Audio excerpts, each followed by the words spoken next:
I'm not afraid of the front seat.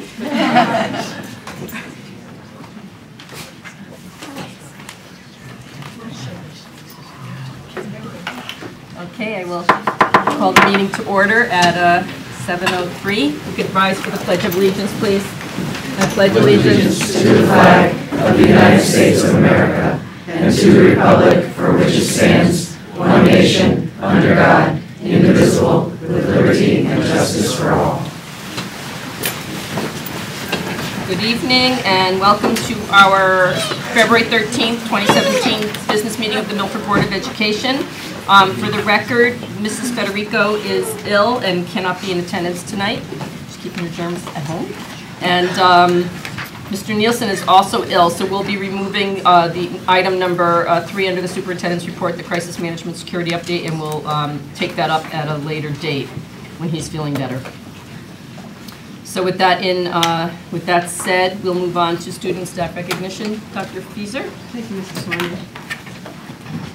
Good evening, everyone. I'm sorry it's such tight quarters. It's kind of nice sometimes, you know, we all come together, so forgive my back here. So we have several recognitions that we want to do this evening, all students, which is really exciting. So we're going to begin with the Daughters of the American Revolution, and I'm going to ask Azra Bano if she would come up, please.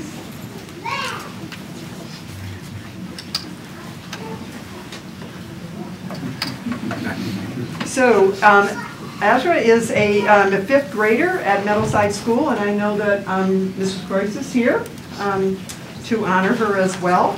So each year, the Daughters of the American Revolution sponsor a National American Essay Contest among students in grades 5 through 8. A different topic is selected each year, and this year it was Celebrating a Century, America's National Parks. Our students had to envision they were writing a journal while visiting one of the 58 national parks. Their journal had to contain the location of the park, where they were, a discussion of why and when it was established as a national park, and what makes this park one of our national treasures. Azra, as I said, who was a 5th grader, she earned honorable mention in this annual contest. She chose to write about Yellowstone National Park, which was established as a national park by Congress in 1872. Azra points out some of the wonderful elements that make Yellowstone special. The 3,468 miles of wilderness, deep forests, and hiking trails. And did you know that there are 45 waterfalls and that Yellowstone is actually an active volcano? Quite frankly, I remember Yellowstone, my father taking my twin sister and I out there when we had just finished 8th grade, and I remember the geysers, I remember the smell, I remember Old Faithful, and lots of others. So it was, it's wonderful that you chose Yellowstone Park. So we're thrilled that Azra was recognized by the DAR and that she received honorable mention, and so we congratulate you. And I'm going to give you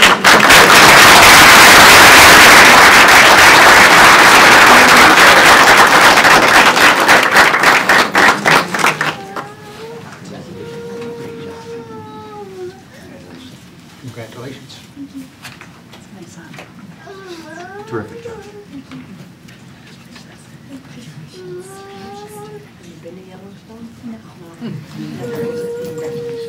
Congratulations.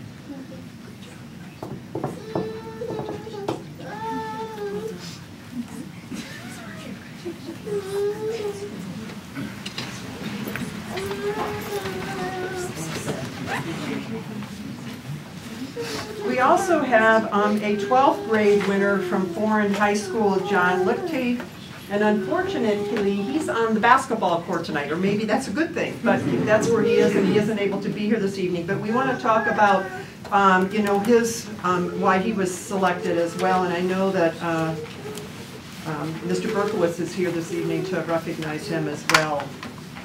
So the wait a minute, let me just find it. Here it is. So again, the Daughters of the American Revolution sponsors the Christopher Columbus Essay Contest for students in grades 9 through 12. This year's high school essay topic was Technology's Impact on the Voyage of Christopher Columbus. Our writers in this group needed to address how technological advances have greatly changed our world since the voyages of Christopher Columbus.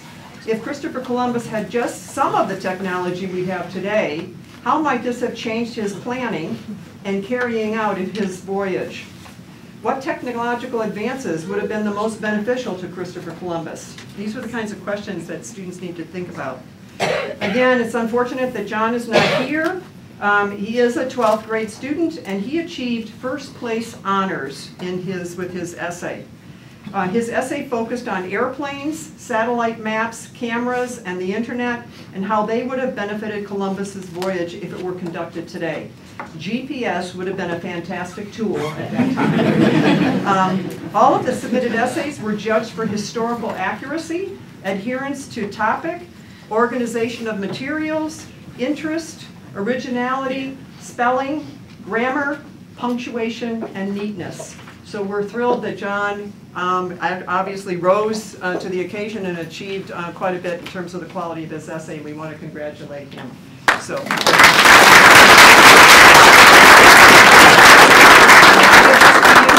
make sure he gets this.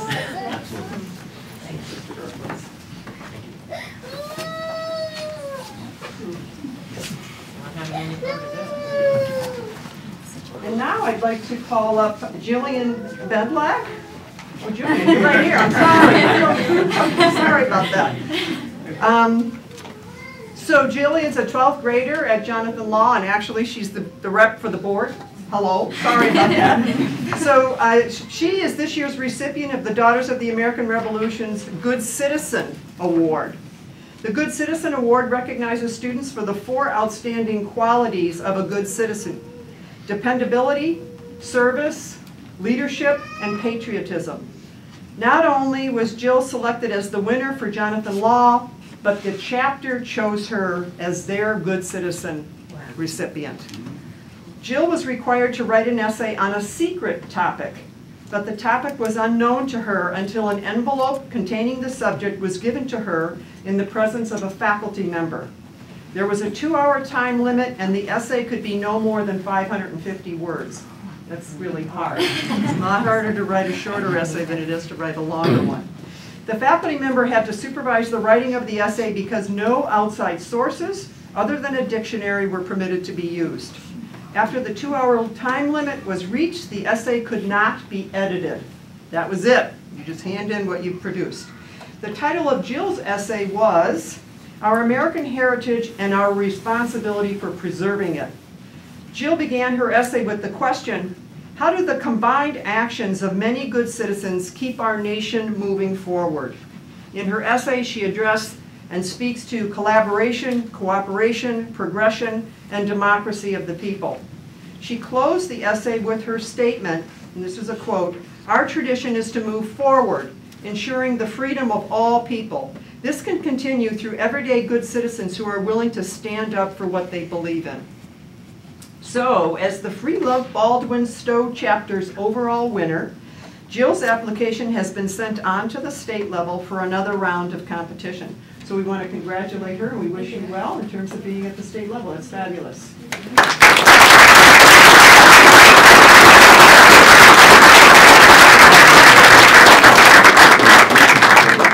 Congratulations. Great job.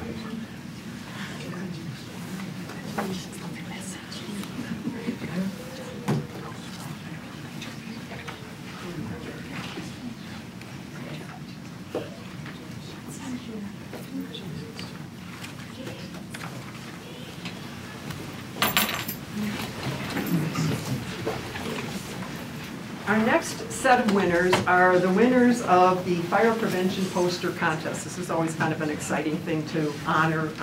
We are honoring 5 students tonight, 2 from 4th grade and 3 from 5th grade across the system. So I'm going to ask if Yavi Jory would come up and Allison Stefan.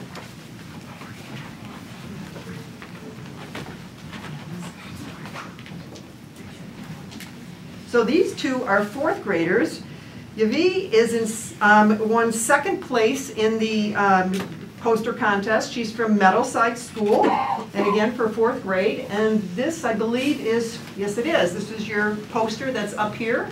Keep an eye open on flames. Everyone, every day. Great, great message. And Allison won first place, and she is from Live Oaks. Can we flip this to?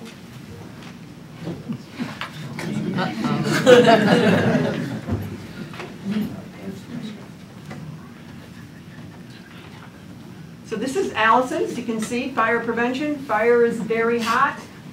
You can be burnt. No playing with matches. No playing with lighters. Everyone and every day. Great, great message. Great artwork for both of you. So we want to congratulate the two of you as the 4th grade winners. And I should note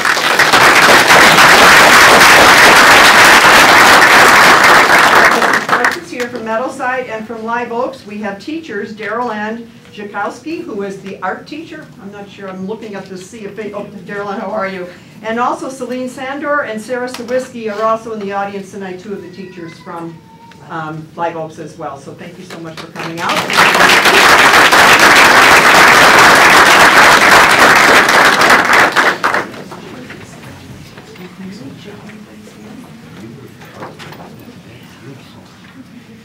Congratulations. Congratulations. Great job. Great job. Good job. Good job.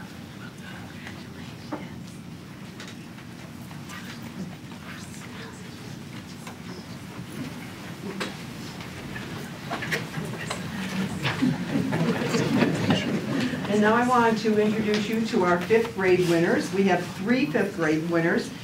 2 from Live Oaks. We have Jacob Ressler, who earned 3rd place. Come on up, Jacob.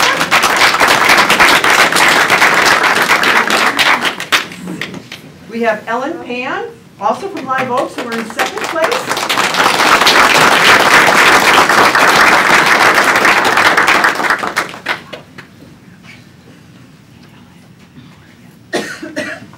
And we have Mackenzie Posey, who won 1st place, and she's from Orchard Hills.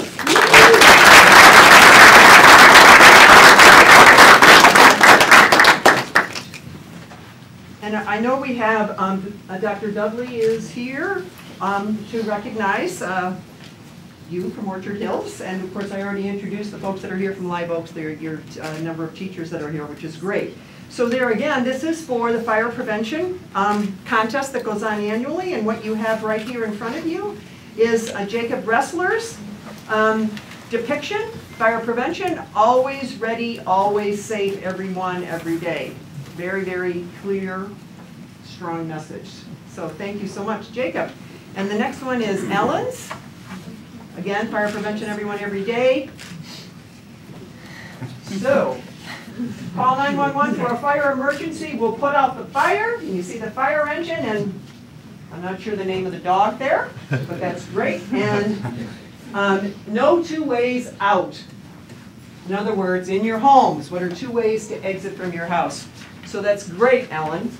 And then the last one is Mackenzie's fire prevention, everyone, every day. Don't overload your circuits, and don't use damaged electrical cords. So all 3 of them, we congratulate you for the messages that you're giving to us. It's important that we hear those messages as well, because as adults sometimes we get a little careless. So it's good to be reminded. So I want to congratulate all 3 of you. I want to give you each a certificate. Jacob.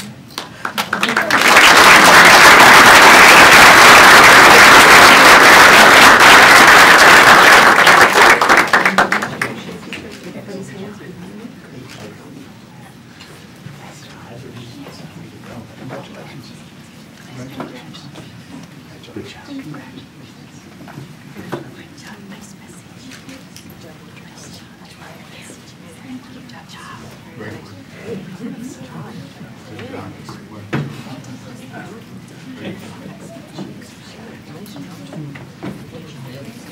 So I should tell you that each year the Fire Marshal's Office conducts the fire prevention poster contest. It's open to 4th and 5th graders, and the theme this year, as you would expect if you saw the actual drawings, fire prevention, everyone, every day. The students work with their school's art teachers to create an original poster, their own fire prevention message, and the goal is to have the children learn valuable fire safety lessons and to encourage them to express creatively what they've learned. And we saw certainly really strong examples. The contest opens during October's Fire Prevention Week each year, with the selection of winners taking place in December. Our 5 winners of the contest receive an official visit to the firehouse and have a pizza. I'm jealous. In April, maybe I'll get to come along. Approximately 30,000 children from over 130 communities design and produce the posters. And this program has been going on strong for 33 years. So we want to congratulate all of our winners. And you should know that the top 2 winners, Allison Steffen from 4th grade from Live Oaks and Mackenzie Posey from Orchard Hills, their entries will advance on to the county level for judging. The winning posters from each county will be exhibited in locations across Connecticut, including the state capitol. The state will be honoring all county winners at a luncheon in the spring where the state winner will be announced. The county winners receive an award of $150.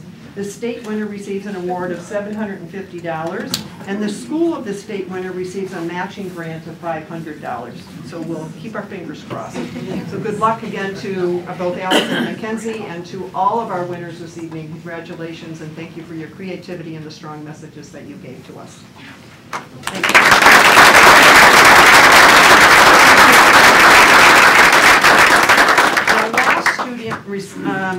Recognition is to a very special student from Foreign High School, Hope Burrows. And Hope, if you are here, will you come on up? So Hope received the Chamber of Commerce's, how are you? Community Futures Award. It's an award that was created for the very first time by the Chamber of Commerce, and they really want to focus in on students. And Hope is the first recipient of this award. So it's my privilege to really introduce Hope. I've had the opportunity to interact with her on more than one occasion, and she's really an exceptional young woman. I have to tell you that as the superintendent of the Milford Public Schools, I have many opportunities to see the good works of our students throughout the year. We have wonderful scholars, great athletes, and incredibly gifted individuals in a wide variety of passions. I'm always most impressed, however, with students who stretch themselves beyond their comfort zones and choose to charge forward to make a difference in the lives of others. Hope Burrows provides us with an outstanding example of what this means. Let me share a little bit about Hope with you. Academically, Hope is a superb student, selecting courses that stretch her learning world, taking honors and advanced placement courses, as well as entering the challenging Bridgeport Aquaculture program. She is a member of the Foreign's varsity cheerleading squad, as well as the girls lacrosse team. Hope has always been involved in activities and organizations that connect to people. She has assisted peers through her involvement with the Natural Helpers program and has tutored struggling students at Live Oaks Elementary School. An outdoor enthusiast, she spent last summer serving as a camp counselor at Camp Calumet in Freedom, New Hampshire. The camp serves kids aged 6 through 16, some students with special needs. Each of these pursuits in isolation might be laudable, but as you will see, Hope's story took a formidable turn. In 2011, Hope and her family faced unequal anguish with the death of her sister Jessica due to opiate abuse. In the years that followed, Hope overcame adversity through perseverance and courage. She became determined to share her story with anyone who would listen. At Foreign High, she initiated bringing awareness about addiction to fellow students and engaged in projects in school and the community that would help her accomplish her mission. For example, she became involved in the 5K walk-run organized by the Reach Out Project. And with the support of the lacrosse coach and her fellow lacrosse team players, she organized bake sales and a benefit lacrosse game to raise money and bring awareness to opiate use. The efforts of the team yielded more than $2,000, and it was earmarked for Milford Prevention Council. She organized other benefit projects for the community, this time with the help of the cheerleading squad, for the 911 memorial event and the 5K for Heroes project, again with ties to the Milford Prevention Council. And wherever she goes, Hope shares her personal story with her peers and members of the community in an effort to bring awareness to addiction, but also to let individuals and families who are struggling know that they are not alone. I believe it is no mistake that this young lady's name is Hope. By virtue of what she has already accomplished, we can only imagine what lies ahead for her and for our community. We are indeed fortunate to have her as part of Milford. I'll share a quote with John Quincy Adams said, "If your actions inspire others to dream more, learn more, do more, and become more, you are a leader." So there is no question in my mind that Hope Burrows is a courageous leader benefiting our community's future. So I present to you.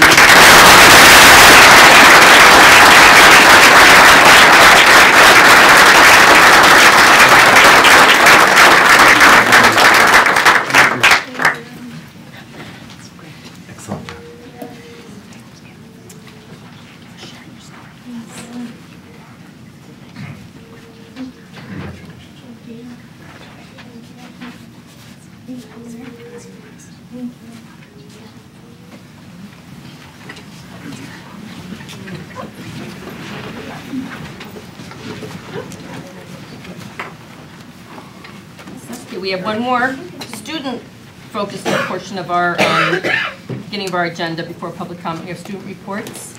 Jonathan Law goes first this week. This week.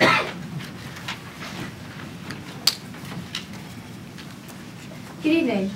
In Law Academic News, the Model UN class participated in the Yale Model United Nations Conference from January 20th to January 22nd.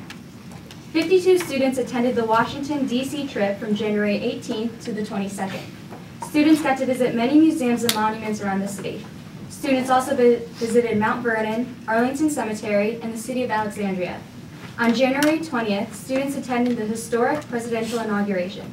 Ms. Burns updated parents through Facebook and a blog, where she posted pictures and summarized what students had done during the day.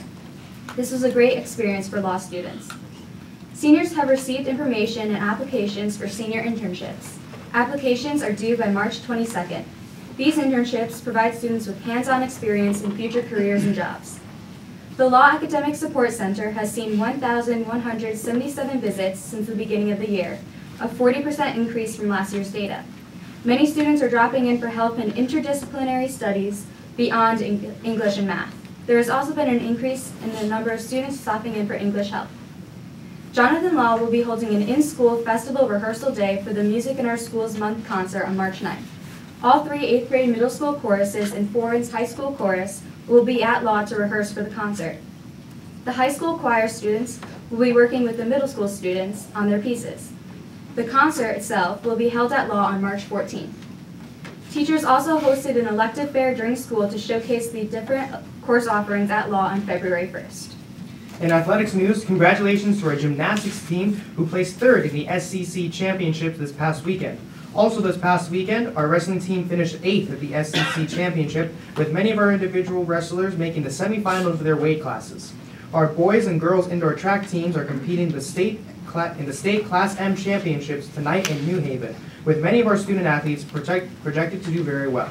And spring sports have held meetings for new and returning athletes in preparation for the new seasons.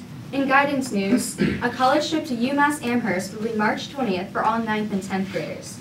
There are over 80 colleges who have RSVP'd for the college fair on March 30th, and more are responding.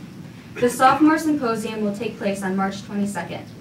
80% of all seniors have applied to a 2 or 4 year school, and applications are still coming in. Course selection finished this week. School counselors will meet individually with students beginning February 27th. And finally, in Law Amazing news, the junior class will be hosting a trivia night as their prom fundraiser on Thursday, January 16th at 6 p.m. in the cafeteria. Senior J.P. Amaro qualified for the Connecticut All-State Music Festival. Members of the broadcast journalism class received an honorable mention from the Envision Kindness PSA contest. The Model United Nations Club has had a total of 40 students attending the National High School Model UN Conference in New York City on March 15th to the 18th. They will be representing the countries of Rwanda, Uganda, and Algeria. There are several students who are in specialized committees which are more rigorous and challenging. The Freshman Honors Breakfast will take place on February 22nd. The Color Guard Home Show is this Saturday night in the new gym. The National Honor Society induction will take place March 2nd. And the National Honor Society will also be hosting a Welcome Back Graduates on March 13th. This consists of a panel of law graduates doing a question and answer period with juniors and seniors concerning their college experience and application process. Senior cotillion will be held at Cascade in Hamden on March 24th. The Science Club competed in the Yale Science Olympiad on January 21st, and the sophomore ring dance will be held on March 10th. Thank you. Thank you. And we have Bailey Garfield, substitute tonight for Warren. Welcome. Yes, my name is Bailey Garfield. I'm substituting for Julia Astrom and Pierce Klein on behalf of Foreign. So with Foreign, we have our Start With Hello, which is the new message that Foreign students and staff have been focusing on this past and current week. This is a kindness initiative from the Sandy Hook Promise Foundation. The student leaders of the school have come together to coordinate student presentations and all of the advisories, along with adding kindness activities to the week. This began with a kindness wall in the lunchroom where students can write how they've spread kindness throughout school. We have had a very special guest speaker, Jeanette Murray, and the founder of Ben's Bells, speak to our freshmen about spreading intentional kindness. Her message was very well received, and we want to say a big thank you to the Milford Education Foundation for sponsoring her visit. Tomorrow we'll be having a Mix It Up lunch day, where each student will be handed a colored card on their way into the lunchroom. After that, they will sit at the table with that assigned color, and it's to make an effort to have people sit with a variety of new people in hopes to spread new friendships and give everyone a group to sit with at lunch tomorrow. We will also be wearing green tomorrow in support of the Sandy Hook Promise Foundation and their Kindness Week. Junior Hope Burrows, like we mentioned, was presented with the Milford Chamber of Commerce Community Future Award. Just to touch on that again, this award was given to a Milford student for outstanding service to the community. After the loss of her sister, Hope wanted to bring awareness and education to her peers and community about the effects of opiate abuse. With the help of her lacrosse coach, Mr. Connors, and teammates, a game and bake sale were held in memory of her sister, and all proceeds going to the Milford Prevention Council. The team raised over $2,000.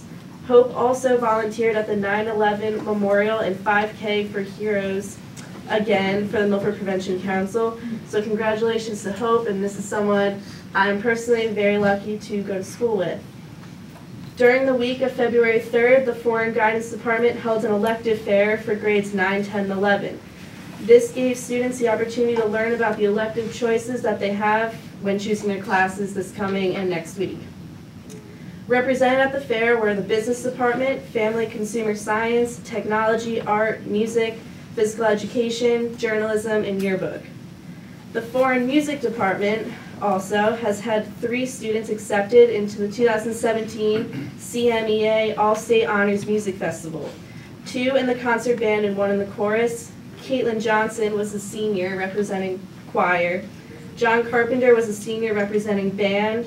And Ryan Farrell, a sophomore, also representing band.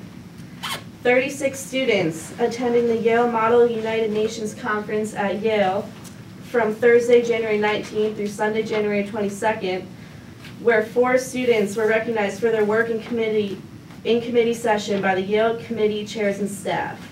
Addison Poffenberger was given a verbal commendation for his work as Ireland in the Economics and Finance Committee.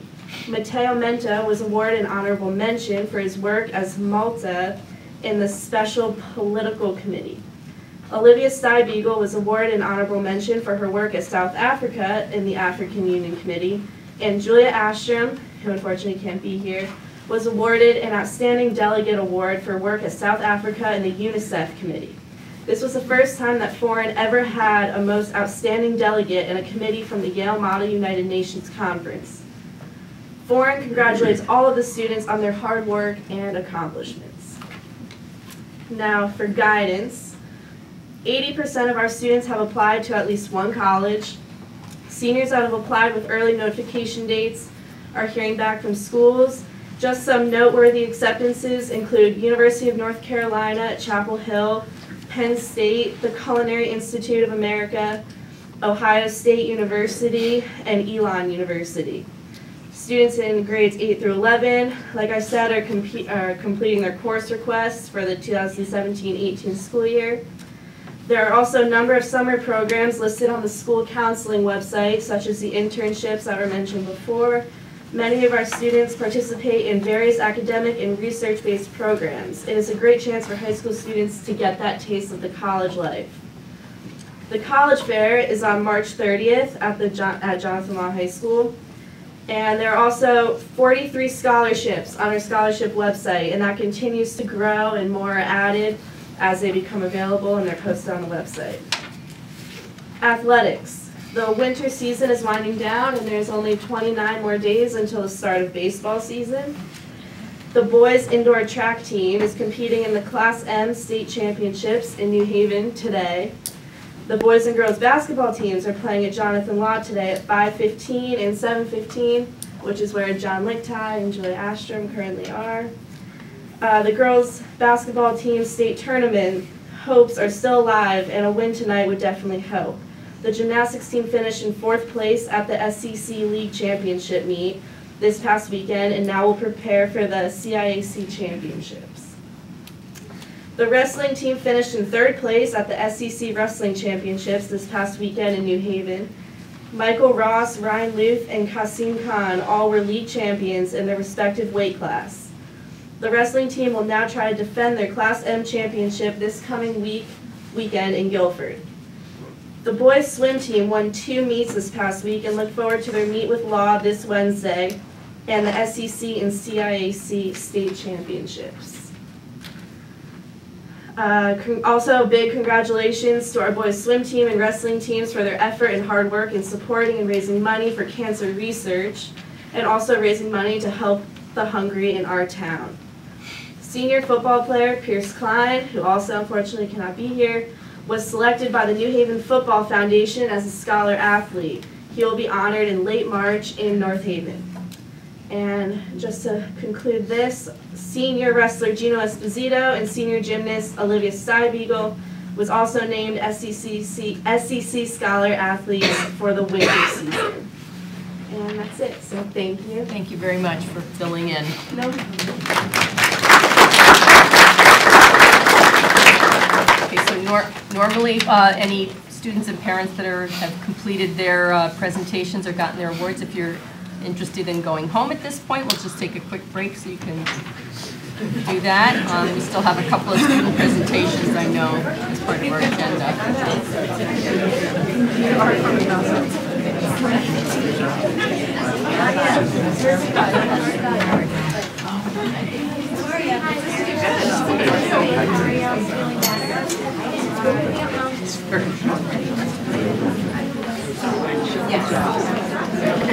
Public comment. I'll read the public comment statement first. Speakers may offer objective comments about school operations and programs. The board encourages readers not to express personal complaints or defamatory comments about the Milford Board of Education personnel or any person associated with the Milford Public School System. Security issues and matters relating to negotiations and grievances will not be permitted, consistent with the principles of the Federal Education Right to Privacy Act. Discussion of students is prohibited absent parental waiver. Please be advised our meetings are live on Channel 78 on Cablevision. We ask that you limit your comments to 3 minutes and state your name and address for the record. Is there anybody who'd like to address the board this evening? I'm good. Public comment. It's usually just me. Okay, seeing none, we'll move on to chair's report. Let's see. Okay, I just want to remind board members that administration and myself will be presenting the board's adopted budget to the Board of Finance this Wednesday at 6:30 in conference room B, right? Mm-hmm. We will convey the board's support of the budget that we propose as reflecting the needs of the district while also taking into consideration this, the state and city's current financial climate. With that said, I did attend the overview of the governor's proposed budget on Friday. It was hosted by CABE. It was a webinar. I shared the link with you all yesterday via email, so you can listen to it at your leisure. And I have communicated with the mayor, with Dr. Fieser, our 3 state legislators. Mr. Bias and I talked. There certainly is concern and surprise, but everyone reiterated that the process is in the very early stages. There's a lot of questions that have to be looked into. There were 2 dates that were mentioned during the CABE presentation. February 21st at 4 p.m. will be the public hearing before the Appropriations Committee in Hartford. You can attend or can submit testimony. March 8th is CABE Day on the Hill. I think we should have all gotten this pamphlet from CABE. which is another opportunity to go up and meet with legislators. So I'll be putting some more information out to you this week on those 2 dates. We have some additional correspondence. Dr. Fieser sent in her update a few weeks ago an invitation to the WAVE event at West Shore Middle School. It's March 2nd at 5:30, so I just want to make sure that you RSVP to Mrs. Ito if you'll be attending. The St. Patrick's Day Parade is coming up, and we have an invitation to attend. It's on March 11th. Kickoff is at 1 p.m. at the Parsons Complex. Pam usually coordinates that, so I'll put that in a reminder as well, and we can scan this and send it off to you. And then we had gotten a while back an invitation to the reception and meeting for the Board of Education with the NEASC, the NEASC Accreditation Committee that'll be going to Jonathan Law High School. So that's on April 2nd. I'll make sure that we'll send out a copy of this as well in case you have missed it in your mail, and you got mine in the U.S. mail. Let's see, and that's it. So we'll move on to liaison reports. Mrs. Krasinski. The Permanent School Facilities Committee, we met 2 weeks ago and awarded the West Shore Middle School addition and renovation project to La Rosa Construction. They started construction today and hope to be substantially complete by the start of the school year in 2018. The roofs, we talked about the roof projects. Pumpkin and Harborside are having a few little roof leaks, so Mr. Bradbury is working with the contractor and the architect to hopefully get those to stop leaking. And the bids are going out for the 4 remaining elementary school roofs. And that's it. Thank you. Any other liaison reports? Mr. Whiskeyman? ACES was supposed to meet this past Thursday, but that meeting got canceled due to snow. They rescheduled for today. They did hold a meeting today, however, we were unable to achieve a quorum, so it was an information meeting only. The one good piece of news out of the information provided was that they have achieved stability in handling the budget deficits, and that they expect to finish the year at break even with the actions they have taken, and that they don't expect any additional layoffs. There were some layoffs in order to achieve the budget reductions that they had encountered. But at this point in time, they expect no additional layoffs. And the reduction in funding, a 6% reduction in funding this year for the magnet schools would not be increased next year is their current expectation. It would continue to be a flat funding amount, but they expect no additional cuts next year. So that's their report on their particular situation at this point in time. That's it for now. Thank you. I had attended the PTA Council meeting. Mr. Jakuzinski was there as well. They awarded the Lifetime Achievement Award. Well, they announced who will be the Lifetime Achievement Award recipients. Mary Ito from West Shore Middle School. Kathy Kennedy, who is a Milford resident, and she's the current Connecticut PTA president, was there to update the group on the work of Connecticut PTA. She's at the end of her term. And there was an update on the health department food training that all the schools went through. It was really just a matter of helping those that work with food during PTA events understand ways for safe food handling, keeping things cold that need to be cold, hot that need to be hot, that kind of stuff. So they all agreed that it was a good thing to go through some training. And that was it. Do you have anything to add to that? Nope. Okay, then we'll move on to superintendent's report. Thank you, Mrs. Glennon. So I'm delighted this evening to be able to introduce you to Mr. Edward Ferrulo, who is the president now of the Milford Education Foundation. He's going to speak for a little bit just to share all the good work that they're engaged in. But I just want to just say to the board and to members of the public that I believe it was five years ago, maybe a little more than 5 years ago, when the first meeting took place between a group of parents in the community who said we would like to start a foundation. You know, they didn't know a whole lot about foundations. They were wanting to learn more about it. They wanted to know, you know, would the schools partner with them, etc. And fast forward, this organization has become a formidable organization, certainly in the community, and an incredible partner and supporter to the Milford Public Schools. And I could go through the number of ways that we're involved with them, but I think I'd steal your thunder. So what I'll do is let you speak, and then I can add to it. But we're thrilled to have you here. Again, the support you've provided and the impact that the foundation has had on students in our schools and students across the community is significant, and that's really commendable. Thank you. Well, I can't think of a better introduction. I'll use this podium. Okay. No, this is an incredible honor to be asked to lead the Milford Education Foundation, and we will introduce our illustrious board a little bit later when I get through everything. But just to show you some of the strength that we have is this what a great turnout we have from our own organization, probably to make sure they didn't say anything wrong.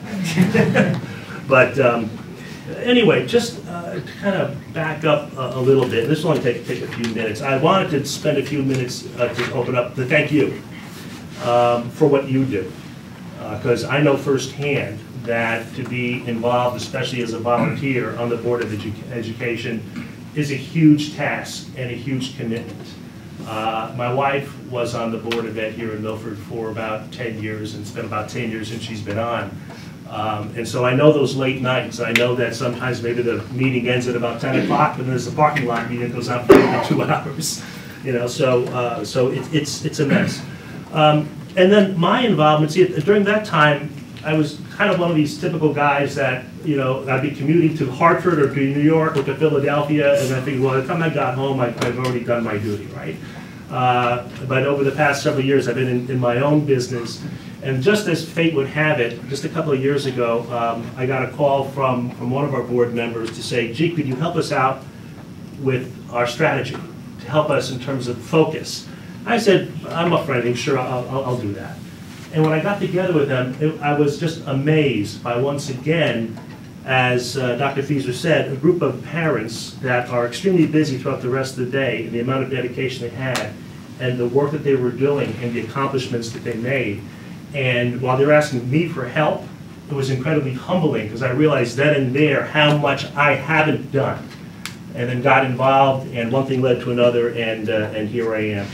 And one thing I've also discovered is how amazing the kids are too, and what you can learn from them. We talk so much about ourselves as adults and what we can impart on them. I've learned far more in terms of what they can impart back to us. Quick example, one of the things that I've done with the group is some presentation, some workshops on presentation skills, right? And that's the type of thing that everybody kind of hates to do. And one of the things that we did in the curriculum was get the kids to talk about, if a Martian came down, how would you explain pizza to a Martian? And I never forget this one kid who came out and said, I expected to say, well, it's made of dough, it's got garlic, it's got olive oil or whatever. And he said, I would say that pizza is a type of food that Superman would eat. I said, oh my goodness, what an incredible insight. I said, young man, there's a career for you on Madison Avenue. But anyway, I have some handouts for you, but let me just kind of take you through a little bit of what our vision is and what some of those accomplishments are and where we're going. And then hopefully it sparks some thought in terms of how we can continue to work and extend your mission overall in terms of what you do. And in terms of what we do, in terms of our vision, let me read a few things. We foster a love of learning by engaging children with programs that focus on excellence, innovation, and creativity. And those are not words that we take lightly. They're very strong and they're very, very powerful words, especially when you think about innovation and creativity. We oftentimes don't think enough about that. You think of anything that you do, anything that you use, that water pitcher, somebody had to innovate it, somebody had to design it, somebody had to think about it. You know, these are the things that sometimes we overlook. We then say that we reached our kids, we reach them before and after the bell to reveal new possibilities while developing vital skills and relationships for Milford kids to thrive beyond their school years. So the thought isn't not just what's happening now, but also get the children to understand that there is life beyond just the school years themselves, and what are these skills that we can build for them beyond that. And how do we do that? We don't do it all ourselves. We partner with Milford's most visionary educators, a lot right here in the system, as well as civic and business leaders. I want to talk about that part a little bit later in this discussion. And then we present your kids with learning opportunities that build critical skills and are fun at the same time. Engage them. As I said before, we think about how we learn from them, as well as not just what they can learn from us. So what have we done? Let's get beyond the talk itself. Well, so far we've given over $35,000 in mini grants over the past 3 years. And they've impacted well over 3,000 kids in terms of what we think of all the impact that has. Now, do the math. You start to divide that amount of kids that are impacted by the amount of money. You realize that when we use the word mini grant, that's the wrong word. We've got to come up with a better word than mini grant for it, because maybe it's a small amount of money, but it has a maximum amount of value in terms of what's happening, in terms of how it really, really brings a lot to the table, not only for the kids, but I know firsthand for the teachers as well in the entire system. And we have a handout we're going to give to you all that kind of shows some of the mini grants that have given out. We're proud that we brought to Milford Minds in Motion and the Invention Convention programs, and that requires an immense amount of dogged work day in and day out for those events before, during, and after, and leading up to them. And before I forget, you are all, please write down in your calendars, it'd be great if you could be invited. March 4th is Minds in Motion. March 11th is the Invention Convention, both at Jonathan Law High School. Again, you'll see an awful lot of action there related to those particular programs made possible through Milford Education Foundation. A lot we do in terms of community enrichment, take-apart programs, family movie nights, a lot of different events that are out there. We're proud of the fact also that we've been able to help get the Milford Public Library's Makerspace, which has been branded the Brain Station, in place, which brings a 3D printer into place, and it actually extends our partnership with the public library as well. So if you think about Milford Education Foundation, Milford Public Library, Milford Public School System, and how you can bring the flange those particular areas together, it's amazing what can be built over time through that. And there's also been a lot of increased public engagement with education through a lot of our highly visible events. Our thank you breakfast that we have after the mini grants, Evening Under the Stars, which brought a little bit more of a focus at Florida, in particular with its planetarium. And I have to admit, I'm a lifelong resident of Milford. I didn't even realize that there was a planetarium there at Florida High School. So we're learning a lot all the time. And then probably our most visible event, charity auction, which if you think about the charity auction, the Adirondack chairs, it's far more than just a fun event. If you think about everything that's integrated there, the skills that are required, design, thought, mathematics, to the tutoring from teachers and various artists, bringing it together. It's an immense program that really provides some great visibility and really ties in all these various skills together. So, that's kind of like, a handful of some of the things. So where are we going? What do we do? We've had a lot of discussions about that. And what we'd like to do is to figure out, as we increase our focus, to make sure that we are kind of hitting the middle school students, maybe before that. If you don't get them before then perhaps it gets a little bit tougher, for engaging with education and so forth. But we'll try to put our resources maybe a little bit more there. And we've struggled with some of these words, as well in terms of the types of kids that we would like to make sure we're reaching out to. But I think you'll get my point. We've put words together like, the overlooked or just getting by. And what does that mean? It doesn't mean that kids are being ignored by an education system at all, but I think when you think about our own school years, I was at a great event last week where Ben's Bells was speaking. And it was all about kindness. And the founder of Ben's Bells lost her son to croup, which you don't hear that anymore, but he was 3 years old. So she started this whole initiative about kindness because she was so impressed over how kind people were to her during that particular loss. And then we started talking about that whole notion, and she raised a challenge to a lot of the kids that were in the audience, saying, how many of you will have lunch with a kid that's sitting alone at the lunch table? So that's sort of a universal truth. That's always out there. There are some kids that are so very socially adept, and others that just aren't at that point in time, but it happens later in life. So the more that we can do to try to engage the potentially engageable is something we want to make sure we're focusing on. We want to take it another step further too in terms of looking at how do we increase focus on some particular topics as well. So we've talked about topics like mindfulness, which is a very hot topic. That really helps a lot with in terms of focus and engagement as well. And also we want to look at that area of creativity and innovation in terms of where we can go a little bit more deeper on that. But we're extremely happy with the reaction we got with mindfulness in the mini grants. We thought we might get one or two of the teachers that were applying for it. I think over half of the mini grant applications were somehow involved with that theme. So it's very much of a hot topic that we're going to continue on. And we're looking to be able to increase engagement with the business community. I know there's an entrepreneurial track as well within the school system, so if there's ways that we can help there in terms of connecting with the business community. I had a meeting not too long ago with the Devon Rotary where I gave them a similar background here, and I said, there's no law that says you can't figure out how do you engage with some particular mini grants related to topics that are of interest to your business and be able to help you thrive and grow.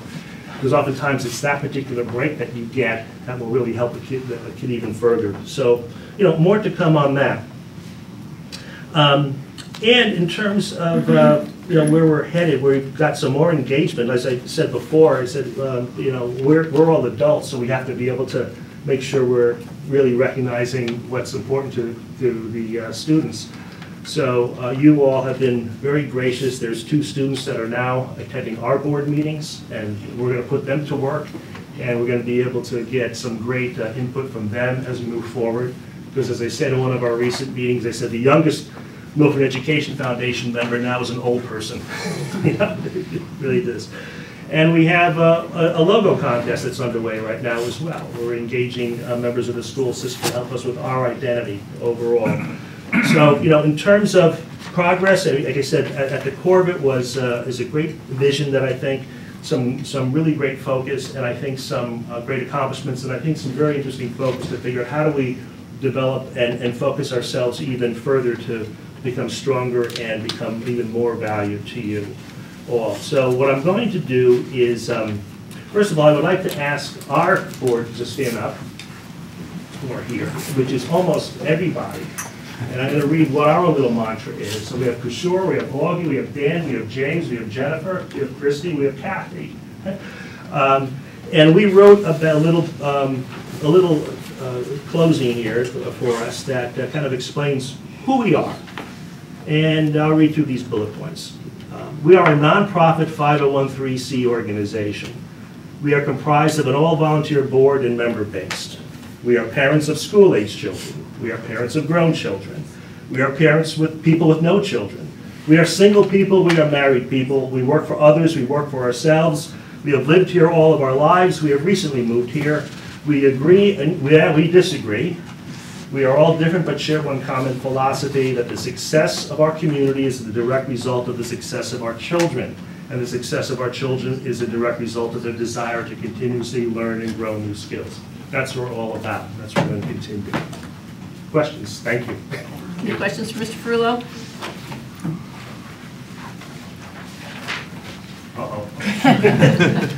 If you could just pass these around, that's the handout. I also have a listing of the mini grants that are here. Do you have enough to go around? And our board directory. So if there are any thoughts that anybody has relative to what we do or what you would like to see, your thoughts,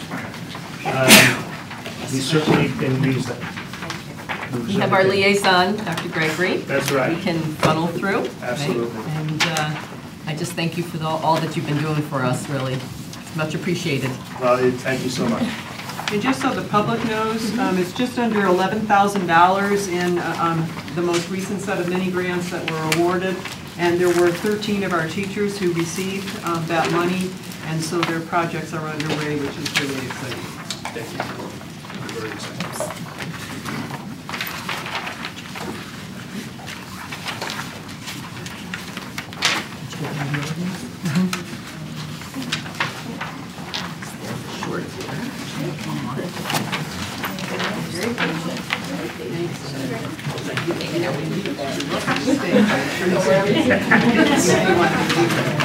I just want to see how long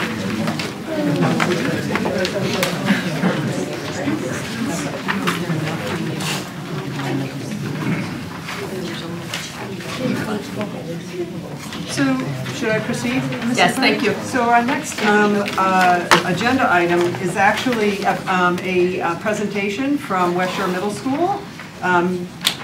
Mrs. Spaziano, who is our supervisor of student development, is going to take the lead on this, but I know we have some students here also. And they are cyber surgeons. They have been involved in a pilot of the middle school on emergency medical simulation. I'm just going to stop there and allow Mrs. Spaziano to introduce it, and then I know you're going to also hear from students as well. Yeah, I certainly don't want to be in the limelight at all, but what I'll say is when Mr. Burt was looking for an instructional highlight for this month's board meeting, immediately I thought of this opportunity that I was invited to at West Shore Middle School.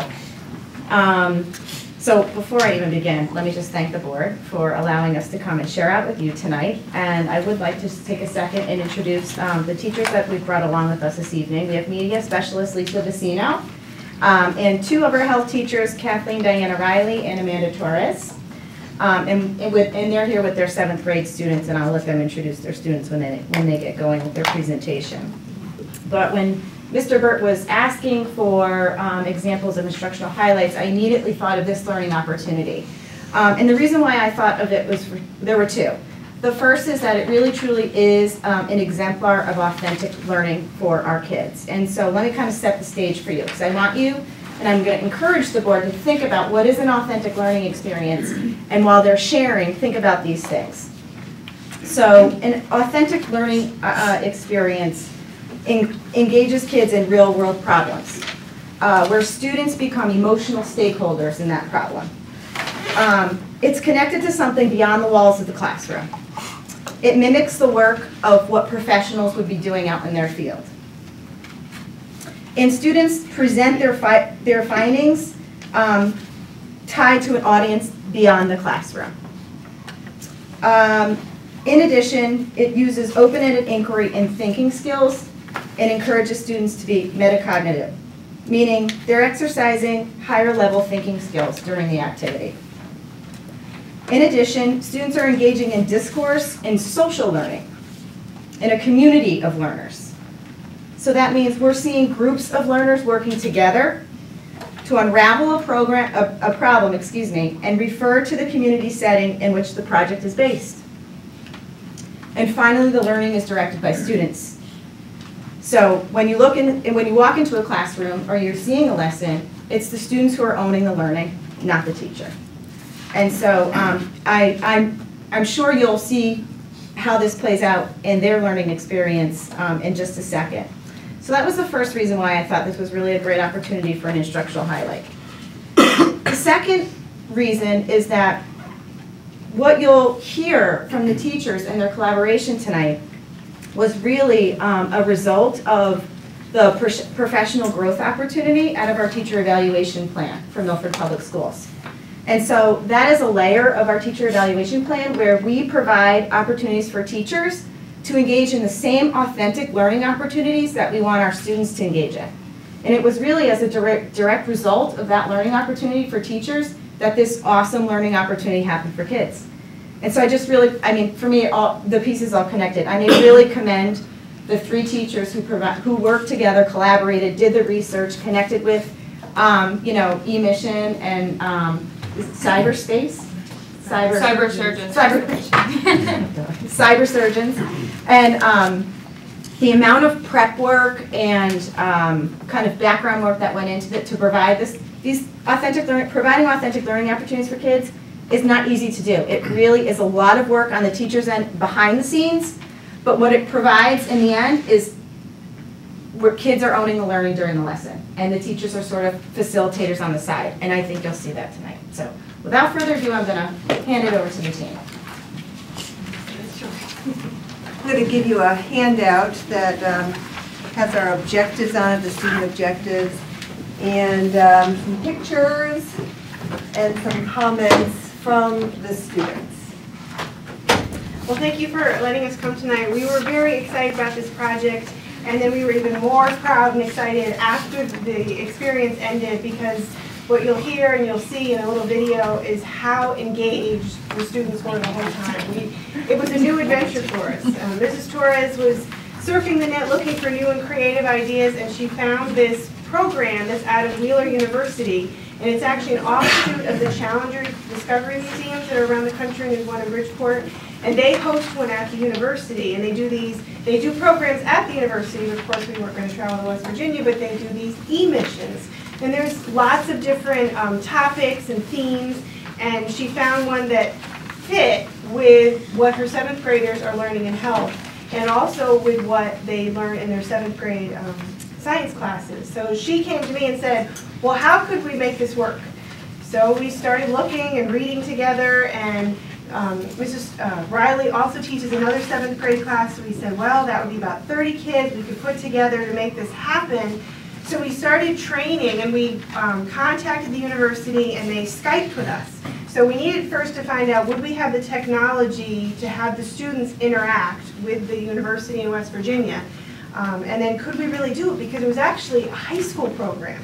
So those are a lot of the questions that we asked when we first met with them via the computer. And when they heard our situation and they heard what the kids were learning and what they were interested in at that time period and that semester, they said, well, we probably could make it work, but you really need about 90 minutes. Well, our class periods are not 90 minutes, so we were like, oh, how are we going to do that? Well, then we talked to our administrators, and we decided, well, let's collaborate and see if we can make our schedules work. For those group of students, one day, could we adjust their schedule so that they are vested? Because the program director said, if we break it over a couple days, it kind of loses some of that magic. So they helped us out to create a schedule that would work for the students. And then we had to think about how are the kids going to learn to collaborate, because you're going to see this is a really big team effort. So we had to be sure that the kids could work as a team effort also. So we did, as Mrs. Spaziano mentioned, we did a lot of prep work behind the scenes to set up this for the students, but then the day of the simulation, we got out of the way. And we were just over the moon about how successful it went for them. So in health education, 7th grade health education, we have a communicable and non-communicable disease unit. So Amanda, who's great with computers, found this. And so we reworked our unit and came up with new lessons that directly tied in with the humanitarian ship going up the Amazon River and making stops to treat patients. So the students were engaged, they were fed different patients with different symptoms, and they had to come up with diagnoses and treatments for that. And it ties in with, let's see, it's the next generation science standards, and of course our national health education standards, and a little bit of social studies. Yep, and to kind of set the stage too, we were Skyping in, like it was a live Skype with Wheeling Jesuit University in West Virginia, and they made this whole simulation feel like the students were actually traveling down the Amazon River. And we had the students broken into 4 teams, Team Alpha, Bravo, Delta, and Charlie. And each team had a case manager where they had to kind of chart out what they were doing. They had a diagnostic specialist, a medical surgeon, and a clinical interventionist on each team. And we were nervous at first because it was supposed to be a high school, like college lesson. And when we talked to them, they said they could kind of modify it for middle school and make it harder if they were really doing well. And the students were extremely successful, and they were so engaged that they really they didn't want to stop. And they asked if they could, oh, can we do this longer? Can we do this again next time?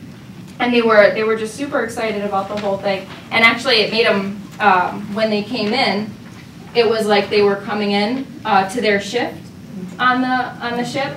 So they were getting patients that were like in the middle of a shift. Some patients had already seen the medical specialist or the diagnostics person, so it really simulated like a real situation, like as if you were, you know, jumping into your shift and figuring out what was going on and which patients were, you know, very vital and had to be treated first.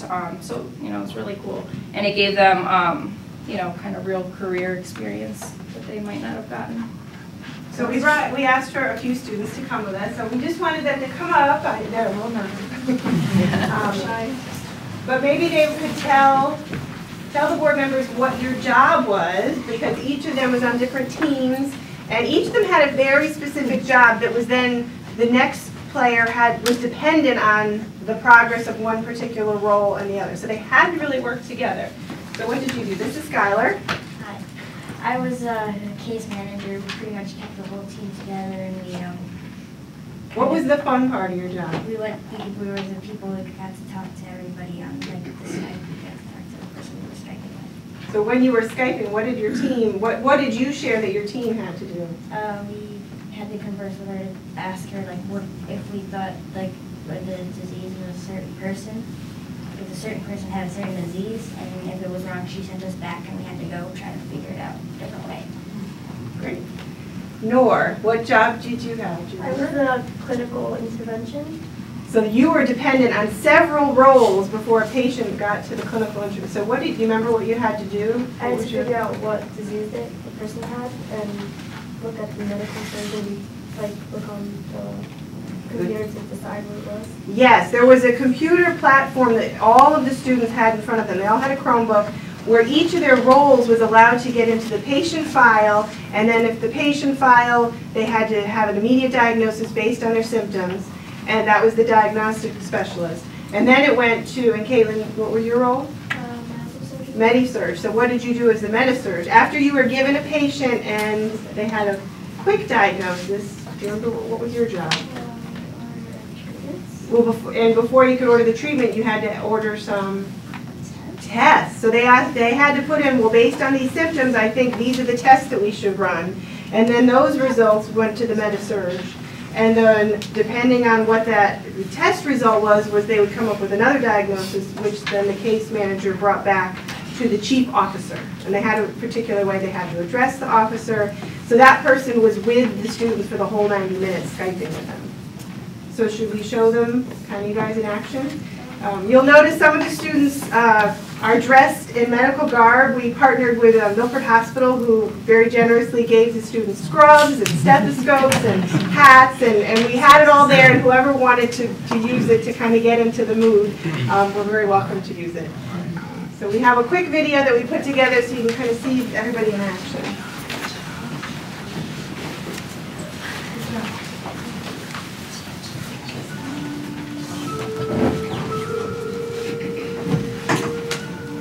Can you hear it okay?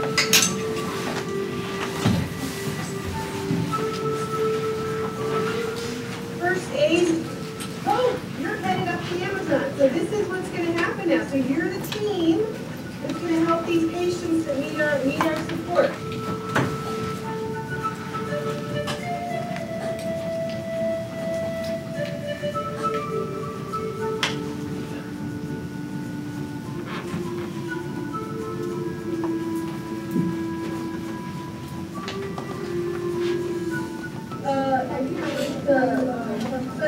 The treatment plan for neonatal ward. Okay, so we're training for science, correct?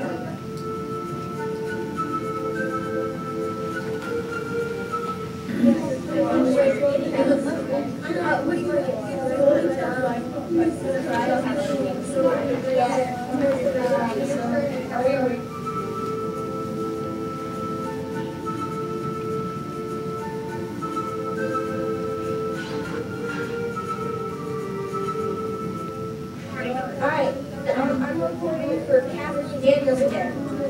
Okay, what's going on with her? Trevor thinks he figured out that she has a guinea worm in her life.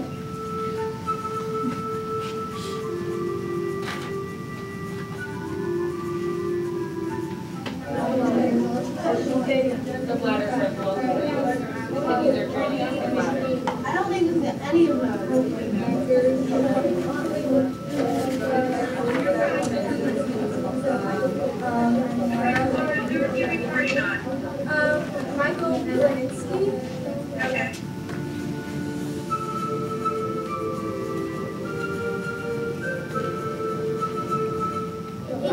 The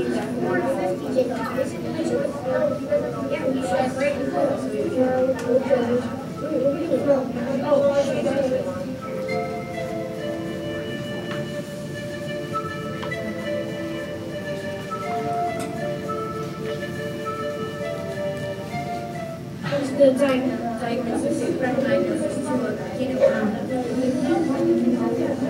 I feel really unsure.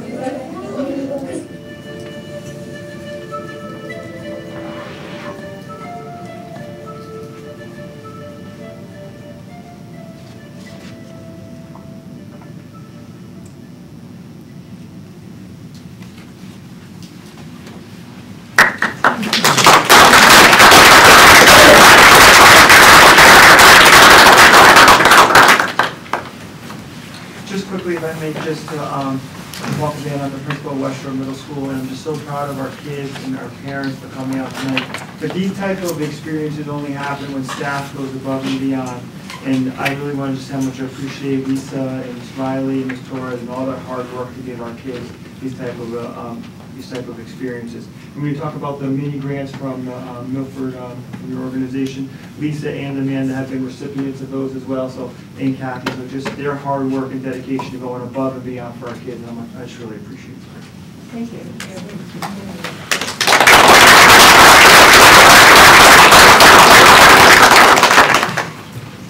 Are there questions? Yes, Ms. Tobias. It seems like it was pretty complicated. I don't even know. I wouldn't know what to do. Do you guys remember any of the diseases or what was wrong with the people that you were following? That worm one? It was like a weird worm found like in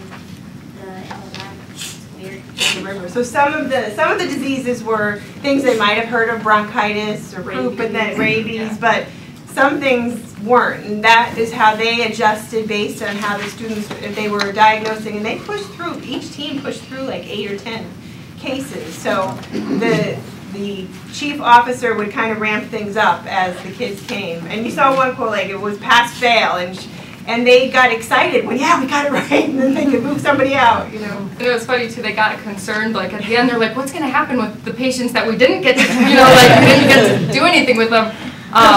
And we're like, well, that's what happens in a real situation. It would move on to the next shift, and you'd have to fill them in, and that was cool.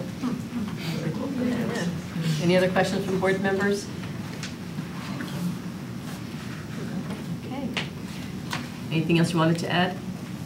Administration. If I may, I just, you know, oftentimes we hear some criticisms of education that we're moving away from content and concepts. You know, we're getting to more, you know, loosey-goosey kind of things. This is one of those projects that you're going to start hearing about. You can see from the excitement on the students' face that this isn't just about the activity, that they're actually taking things away, that there is content based here that is tied to units, tied to standards. It was mentioned that there's a little bit of connection to social studies, but you can imagine how would you turn this into a greater social studies and science lesson, integrate it into the health lesson.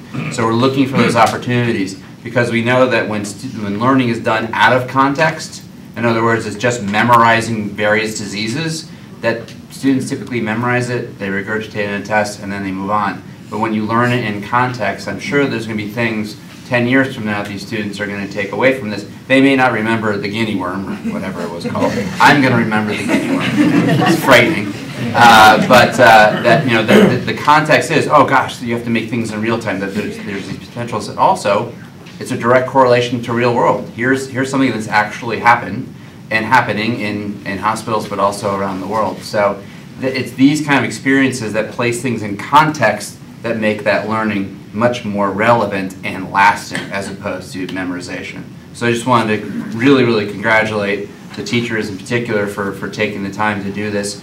And as you read in your agenda here, this is a pilot, and we hope to expand this in future years along with other similar projects. I think also too, I think this is great that you capture kids' experience with respect to the whole thing, because this is the testimony as to whether or not it was something that you really intended for your outcomes, which is to have kids really analyze, diagnose, do some really, you know, thinking outside the box, engage in kind of thinking that maybe they never had done before, and to address an authentic problem. and experience the highs and lows. So you help a patient still be alive, and then maybe the patient is threatened more by whatever diagnosis was made and whatever treatment was given, etc. There's so many parallels to that. So I think the written statements by the students is just a real testament to its validity, I think, as an activity. And I would agree, I think that experiences like this that students will remember so much more and use the kind of skills that they had to use it more easily because they understand the value of that kind of thing. So, thank you. Mr. Whiskeyman? It seems to me that in order to even participate in this kind of event, there's a whole array of contextual information and education that has to arrive first. You can't step into this kind of a situation without being prepared in some way because there's a whole background of information and education that goes to getting the student ready to participate, even though some of that may not be so obvious at the time. But you just can't walk in and do this. You need to get yourself ready.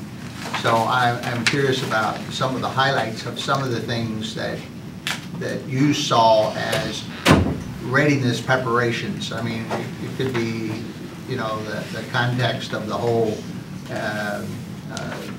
environment in which you're doing your instruction, or it could be some specific subject matter that you use to prepare the students to participate in this kind of an event.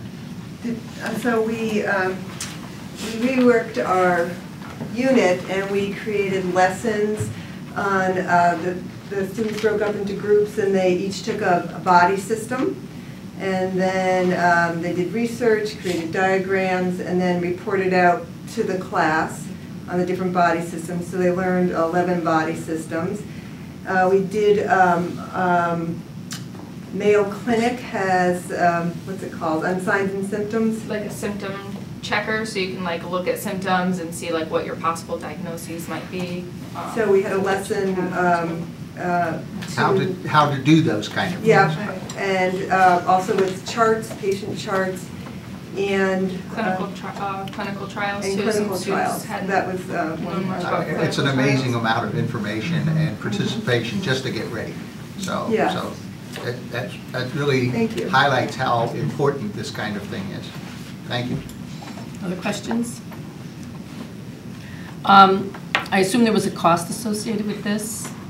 And I just wanted to thank Ms. Spaziano, who was in charge of the Title I grant. She helped cover the costs for the program with us. Oh, okay. So that it wasn't just left onto the building. I was wondering if this had anything to do with the mini grant, or if that was just No, that was okay. separate. Very good. All righty. Not this year. Thank you. No other questions? Thank you so much. Thank you. Thank you, everybody. Thank you. That's great. Nice job, everyone. Excellent job. Absolutely.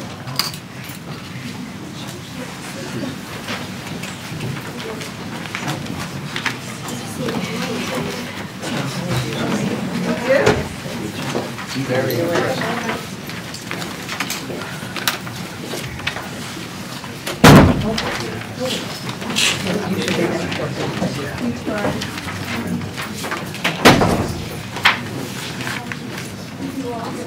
So the next item on the agenda is change in the 2017-18 academic calendar. This is on the conference dates. So if you remember when the calendar was brought to you, really the focus was on the 181 days and the days that we would have off and vacations, etc. We had at the time tentative October dates in the calendar, but we didn't have the spring dates in. And when we sat down to start to look at March, we were working with principals, and a number of questions began to be raised. Is there any way in which we might be able to move the dates for the spring conference, for the fall conferences later in the year? And so that yielded a change, not only bringing forward to you the March dates, but it also was to show you that what we wanted to do was to move the conference dates in October to November. Across the board, people were, the principals were in support of this because it enables teachers to have more knowledge of students to be able to then share with parents when they have the conferences. Many teachers have spoken about the fact that it's really difficult in October because you've only had your students for 4 or 5 weeks. And how much, you know, if you've never had them before, how much are you really going to be able to share with parents? Whereas come November, then there's been almost, you know, well, there certainly has been 2 full months. And so there should be able to be some really legitimate information and data that would be able to be shared with parents. I also ran it by the parent advisory and asked them, told them that this is what we were thinking, and to a person, the PTO presidents were supportive. One of the parents even described how she remembers, I presume this was either middle school or high school, but she remembers in October going to a conference and the teacher with chagrin looking and saying, in all honesty, Mrs. So-and-so, I don't know your student at all. And, you know, so because middle school and high school kids could have 60, 70, 80 or more kids, and again, in that really short amount of time, it's very, very difficult. And for elementary teachers, the anecdotal data that you're gathering, a lot of anecdotal data, you know, for those first, you know, that first month or month and a half, et cetera. It's not as if they're giving formal assessments, you know, every other day in class, et cetera, to be able to pass that information on. So that's why we moved those to November. And then, as I said, we placed the dates in March. Are there any questions? I do have a question. Roughly, where does the end of a marking period fall in relation to the conference dates? Well, for high school, it falls in November. I think probably 2 weeks maybe after, isn't it? Right at the start of November is usually the end of the first marking period. So, you know, this was something that I was very much in favor of because you have more data to share with parents. So I think it's a good idea. Now, the middle and elementary are on trimesters. So that trimester doesn't end until... But it's getting close to the same time. It's the middle of November. So it's just, one is before the trimester ends, so parents can really get a grip on what the students need to make sure that they're completing before the trimester is done. So it's a really good time for middle school. And the other, a question that was raised was, well, you know, is it too late? You know, for example, if a student is slipping. But remember that there are, everything is on Power School. Parents can go on Power School anytime, you know, they want to be able to see, and, you know, if kids are missing assignments or if they didn't do well in an assessment, et cetera, you know, a parent would know that, and parents can have conferences with teachers at any time. You know, they can make it so to have a one-on-one. So, but, you know, it was, it wasn't just something that we made a decision based upon just what principal input was. We had heard from teachers, and we also, as I said, I just put it out there for the parent advisor, not at all wondering how it was received, and hands down, people supported moving those fall dates later. Mr. Jagodzinski? Yeah, the last time we discussed this, there was some discussion about having parents' conferences potentially on different days for grammar schools, middle schools, high schools. I'm glad we didn't do that. I think, you know, parents are going to be grateful for that. I think it would really have caused problems for them. A question for the chair. Are we going to vote on these changes? No, we don't really need to vote on them. It's more informational only. I asked Dr. Fieser to bring it back to us because they had changed the dates from what we had seen originally. So we did vote initially. Why do we vote on a school calendar that can then be changed without any further direction from the board? Well, I've always felt when we're voting on the calendar, we're voting more on the start date, the end date, when the vacations are and the days off. We don't always have the conference dates. When we voted, we didn't have the March conference dates on there, for instance. So the conference dates are really something that administration determines as they see fit for the district, what's in the best interest of the district. We're more voting on all the other stuff. The main crux of the calendar is, as I said, the start date, end date, school vacations, things like that. So we're responsible for ensuring that there's 180 days in the school year. And that's, I think, the basis of why we're voting on it, so that we're fulfilling the statutory requirement for the 180 days. Mr. Hagedorn? Have you checked with any other district? Have other districts adopted this, and are they doing well with it? If you check. Sorry, adopted this specific Yes, these something dates? similar to this, like, you know, this change. Every district has different parent conference procedures. That was part of the process that we were going to engage in, but we've got such a wide variety that we didn't glean any significant evidence. I can give you an example. A neighboring district, they do an entire day. I think they get out early, like afternoon, and then they just run one series of conferences all the way through the end of the evening. You know, we had feedback on that, that's a really long day. If you're the unlucky parent to be at 8 o'clock at night, you know, how valuable is that for you? But also, you know, there's not prep time between them, and there's limitations. You know, we typically look for 15-minute conferences at the elementary level. If you have a classroom of 20, you can do the math. You got to make sure that we have the correct amount of time for that. So we are looking at a number of options. We just felt pressed that we wanted to get this in place. It's something that we will continue to explore by the time we bring this back next year. We might have some other options. Any other questions? I would say it would be the exception that a district would not have parent conferences. It's the exception.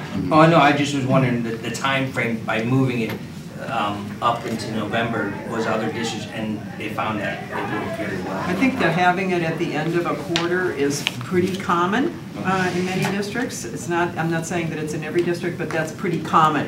And again, frequently that's because, you know, you would have, at least for the middle school and the high school, would be on the quarter basis, et cetera. But even regardless of the fact that we're not all similar, teachers and principals welcome to having more time in the fall before meeting with parents. Thank you. Any other questions? So the next item on the agenda has to do with our desire to change the amount of time that we delay when we have a delayed opening for weather. And you can see from the agenda item, the description here, what we're wanting to do is we're wanting to go to 2-hour delayed opening versus 90 minutes. Contrary to what some people may think, it's not because we don't think parents can't count. Some people have said that to me.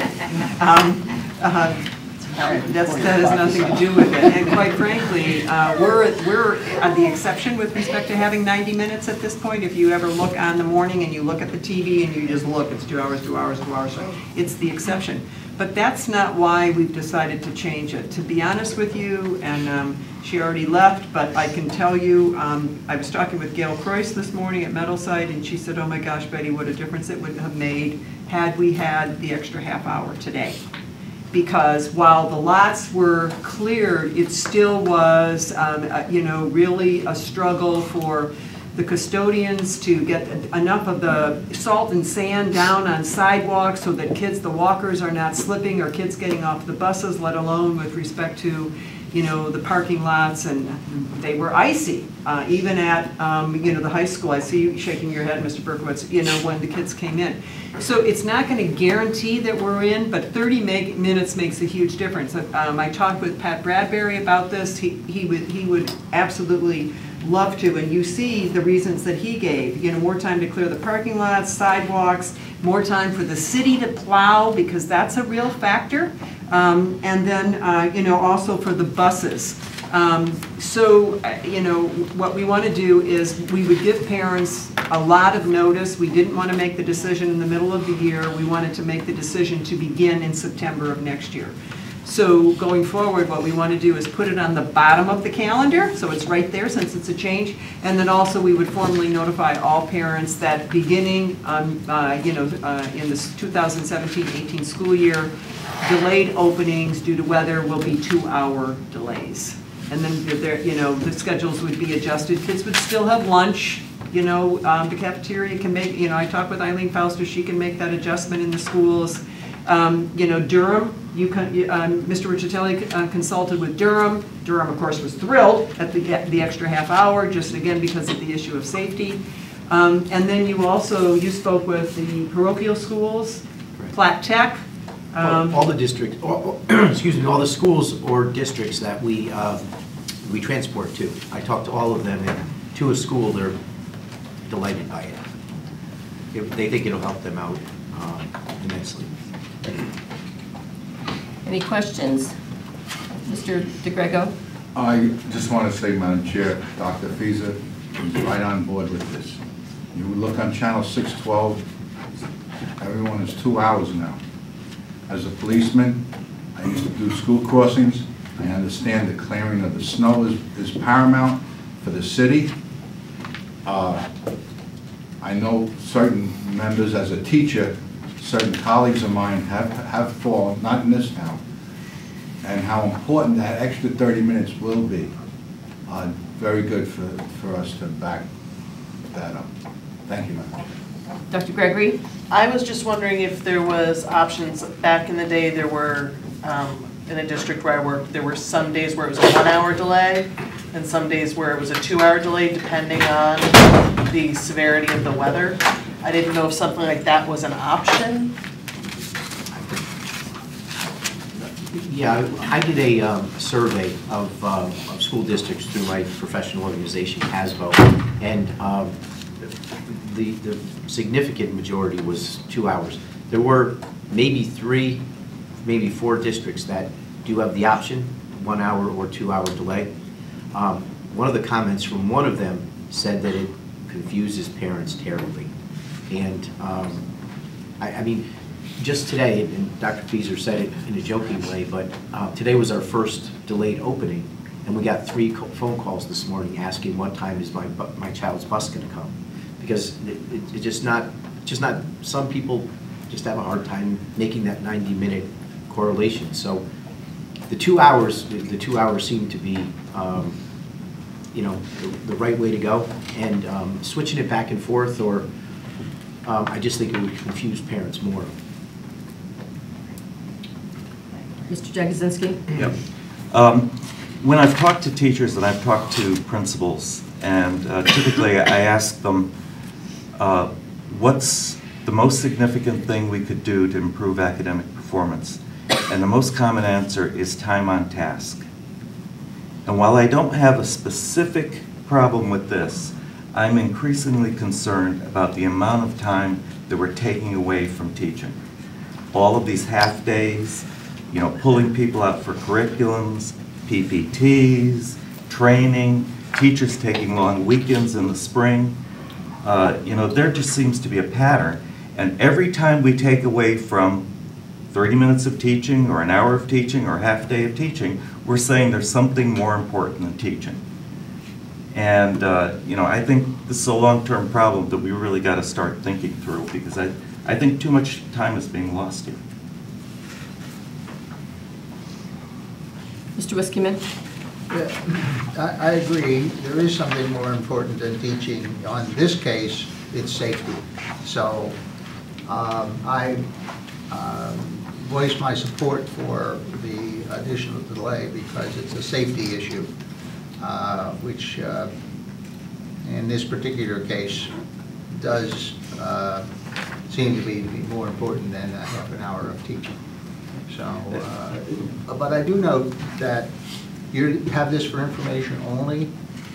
So my question is, we don't have any board policy or governance thing that we have already put in place for the 90-minute delay that we have to change, that this is strictly an administrative action? And well, I mean, I don't know of a policy that exists around it. I know that there's a policy that the board sets the calendar. Right. That's, you know, so it's a calendar and also action then the contract with the teachers in terms of the length of day, et cetera. I'm okay with it. I just want to make sure that we aren't required to have a vote on it, that's all. There's no policy per se, and I think if there were a vast majority of board members that were, you know, expressing concern or disagreement with this, then we would ask Dr. Fieser to think about it again. And I did not express any concern about this. Yes, right. Okay. So, I mean, I would ask, is there any board member that has a serious concern about this, making this change, having a administration make this change? I think it's a great idea. Okay, so. Thank you very much. You're welcome.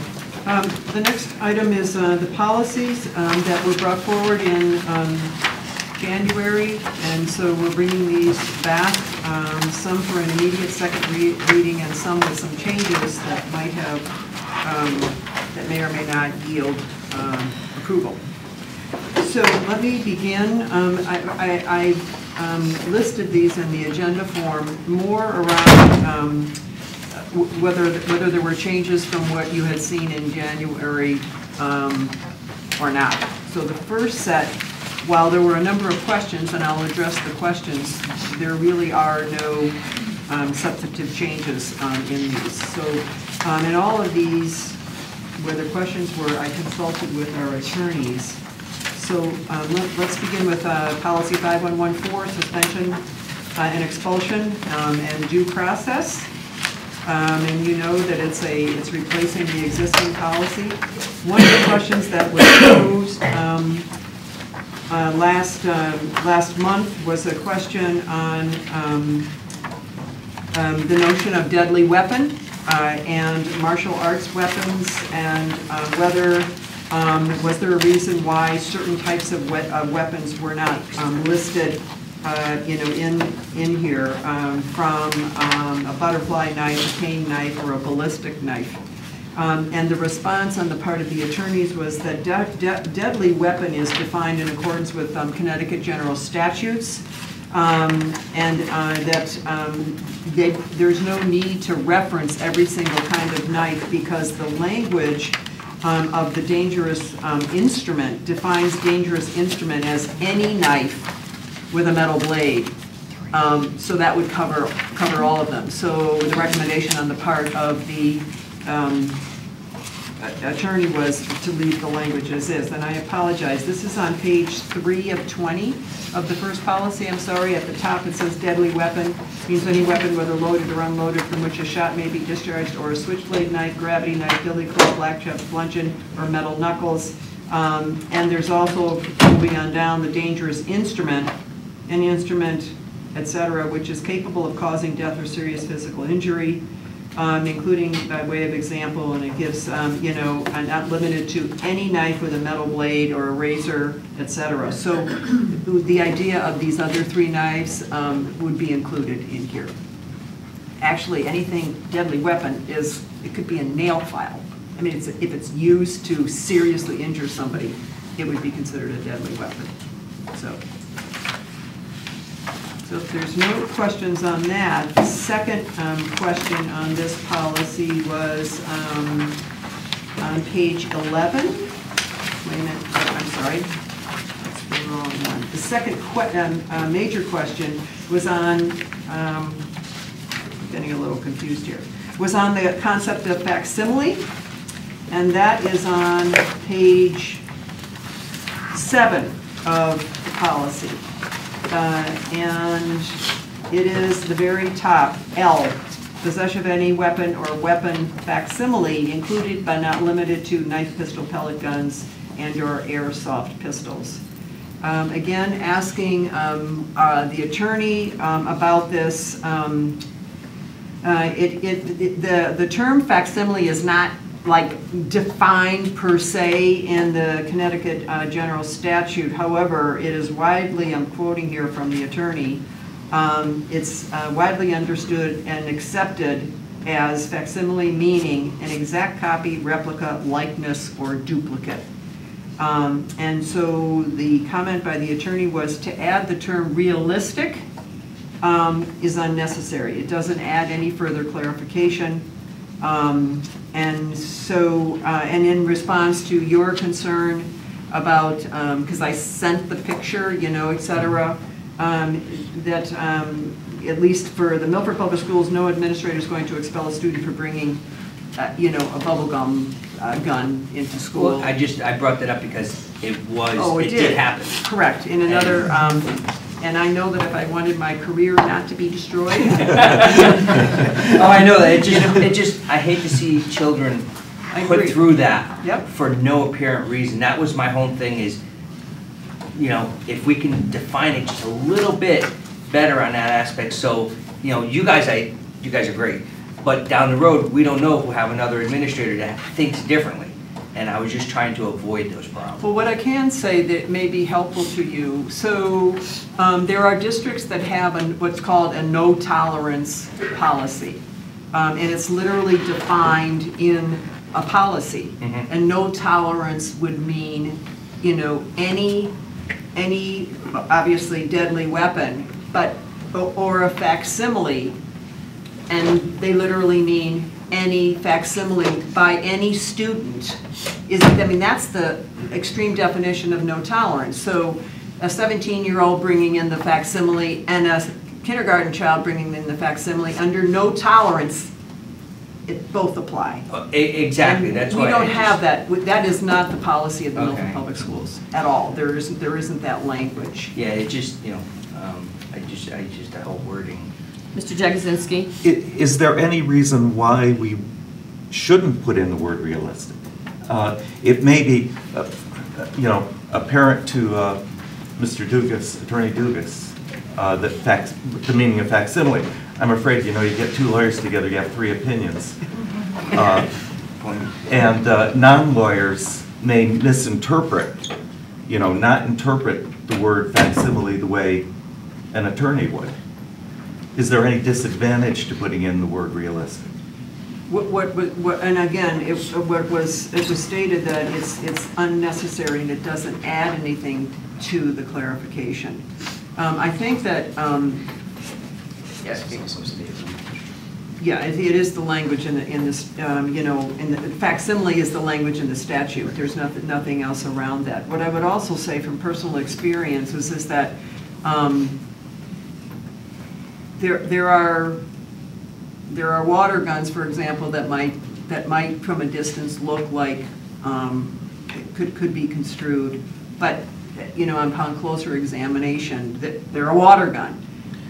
But then there are facsimiles of guns that they literally look like a gun. So I think that no matter how you define it, there's going to be situations that it's in the context of the situation itself, what occurred, and was it viewed as something that was genuinely a facsimile of a live weapon and how it was being used.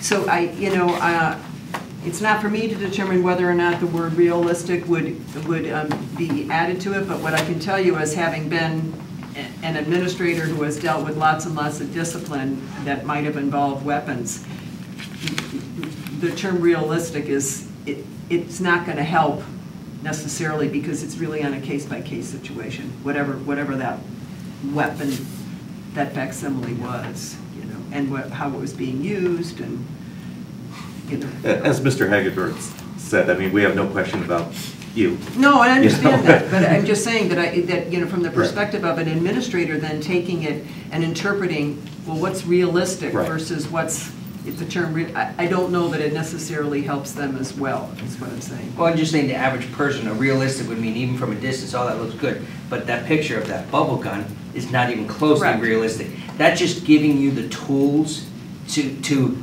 separate that from that. That's the only thing I was thinking. But when you have a definition that says an exact copy or a replica, likeness, or duplicate, then the bubble gum wouldn't, no way would it be a facsimile. It just wouldn't have been. Just looking at it, you can see that it's not. I would hope. And I also think that in the context, that's pulling out L, but there are, there's the definition of deadly weapon, there's the definition of, a projectile. There's so many different definitions that are part of this policy that it's, well, that's just because when it says possession of any, plural, and it's right there. It states any. once you put that in there, and then it says facsimile, so any type of facsimile, that's where that whole definition gets in there. That's my only thing, is just those words together. So You know, I you're think also defining something as anything. to put into context, that picture you shared with us was from 2 years ago from an entirely different state. Oh, I know And that. it was such an extreme example that it made national news. So, I mean, you gotta think about, we have 50 million students, we have, 168 districts in Connecticut alone, and it's the rare judgment of an administrator that's gonna make national news. So we have to, I think I said this when we first saw this, you have to have some faith that we're gonna interpret the law, if you will, accurately. And even if 10 years down the road, it's somebody else sitting in the seat, or another principal, that we have to trust the people that you can try to legislate every single possibility ever that's going to happen, and there's still going to be interpretation. Because realistic, is that different than facsimile? Is that going to help me as an administrator? But what it boils down to is making good decisions for kids, and that's typically what we try to do to hire folks. Is that they're going to make good decisions. I mean, if it would be helpful, I mean, we could always put in the definition, an exact copy, replica, likeness, or duplicate. I mean, we could put that right in the language, next to facsimile. I can live with that. That's gives a better definition. I don't know how other members have. Other board members, does that satisfy the concern? Just from my point of view. Yeah. Is there anybody that would object to that? Okay, so if we can add that in. Thank you.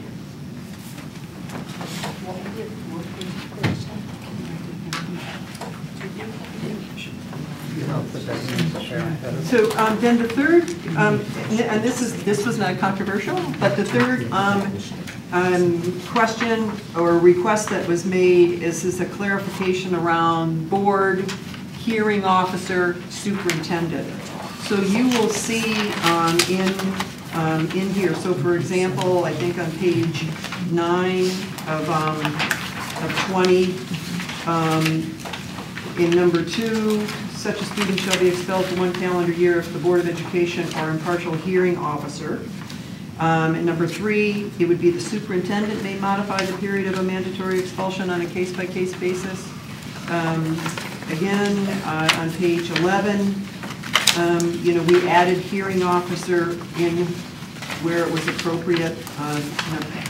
It's throughout the entire, I don't know that you need, it's almost on every page, so I think. Right, so that, and that was again in response to a request that was made. Any questions on that piece? Okay, so the next policy is the... Can we vote on this, each one individually, since there were so many changes? Yes, absolutely fine. Okay. Make a motion that the Milford Board of Education approves the policy 5114, suspension and expulsion due process, as amended to include the definition of facsimile, and that would be on page 7 of 20. Is there a second? Second. Is there any further discussion? All in favor? Aye. Any opposed? Motion carries unanimously. Thank you. So we move on to policy 5131.6, alcohol use, drugs, and tobacco, which including performance enhancing drugs. So the question that was raised is on page 5 of the policy, and it had to do with nitrous oxide. So again, we asked the attorneys, and what was shared was that that technically, the question that was raised and the statement that was, was made by you, Dr. Gregory, that it is correct. However, what the attorney said, and it's really up to the board, is that leaving it as is should be okay insofar as it seems clear. Are you're, I think, referring to policy 5131.6? Right, alcohol use, drugs, and tobacco. Oh, okay. Okay, so I was going with the agenda all right. form. Okay, I got you, thank you. Okay, Sorry for these the were the ones interruption. that had serious questions and, whether or not language should be changed. I was following the agenda. Sorry about that. We all on the policy, page 5? And you see the nitrous oxide after number 2 down below. So anyways, what the attorney said is leaving it as is should be okay insofar as it seems clearer that it can be argued that the policy is written to put students on notice that they are prohibited from using a CO2 cartridge for the purpose of inhaling nitrous oxide. So that was the recommendation, that, kids reading this are gonna, the message is, you cannot use CO2 cartridges for this purpose. Literally, you cannot use CO2 cartridges for that because you need N2O4 cartridges for that. Okay, I wouldn't know that. Yeah. So the other option then is to just move CO2 cartridge to its own standalone, which would be under a line of its own under nitrous oxide, and we would just put CO2 cartridge there. Just CO2 cartridges, I think, aren't really the concern. I don't, nitrous oxide, laughing gas, whippets, the CO2 cartridges for making seltzer aren't a concern. It's the whipped cream chargers that are nitrous oxide that are the concern. They're just different things. They look the same, but they're not the same. Is this the state language? I would say that this is pretty boilerplate. I'm not sure that this exact language is in statute, but it's pretty boilerplate. I mean, and again, this kind of language in the policy would be, you wouldn't have found this 10 years ago in the policy. So what about just crossing out CO2? Just say cartridges. There you go, I agree. That's the only part I had the problem with is the CO2. The CO2. Were you going to ask a question, Mr. Whiskeyman? Did you have a comment to make on that? Okay. I'm fine with it. Is that acceptable, to just strike CO2 and leave cartridges? No, fine with that. And one way or the other. Do you think that will be okay, Dr. Fieser? Well, I think it is from the perspective that the attorneys did say that technically you were correct. So there was an acknowledgement of the question that you were raised. So, because I quoted you and said that CO2 cartridges, not all of them have nitrous oxide. None of them do. Okay, well, I see. Okay, misunderstood that. And that a CO2 cartridge should be listed in a separate line is what you had indicated at the last meeting. So we okay with striking CO2? Anybody object to that? Okay. We have a motion for this one with that amendment. Yeah, I make a motion that the Milford Board of Education approves the policy 5131.6, alcohol use, drugs, and tobacco as amended on page 5 of 9. Is there a second? Second. Any further discussion? All in favor? Aye. Any opposed? Motion carries unanimously. So then the next policy, again, this is just with respect to how we are looking at the policies, would be search and seizure. And this is because, again, in the agenda form, these three didn't, so we thought we're going to have changes to them, but that's okay. Does everybody have search and seizure? So this policy, there's no changes to what was presented to you at the last meeting.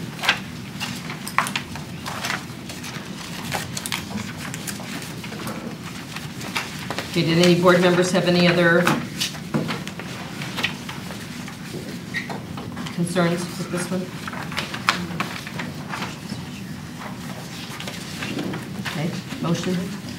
Make a motion that the Milford Board of Education approve the following policy, 5145.12, search and seizure policy, the same number, 5145.12. Is there a second? Second. Mrs. Casey seconded. Any further discussion? All in favor? Aye. Any opposed? Motion carries unanimously. And so the next policy, video surveillance, there are changes to this policy. So that's why we had separated these out. So if you want to pull that up. I shouldn't say that there's changes to the policy. The policy stands as is. If there's changes to the administrative regulation, it was in the AR that there were questions that were raised. Specifically, on page 3 of the administrative regulation, there was a question around recordings and the whole issue of student privacy. You know, could we be assured that the language that was in here was going to protect student privacy? So the suggestion was to be more explicit in the language here. So you see that at the top of page 3 of the policy, there was a line that's been struck out and it's been replaced by the statement, in accordance with established procedures and applicable law. That's the pieces that's most important because it's the law. According to the law, recordings will then be released for erasure, may be copied under appropriate circumstances for authorized law enforcement agencies, or retained as necessary as part of the student's record. What's the most critical there is the idea that it is by applicable law. Questions?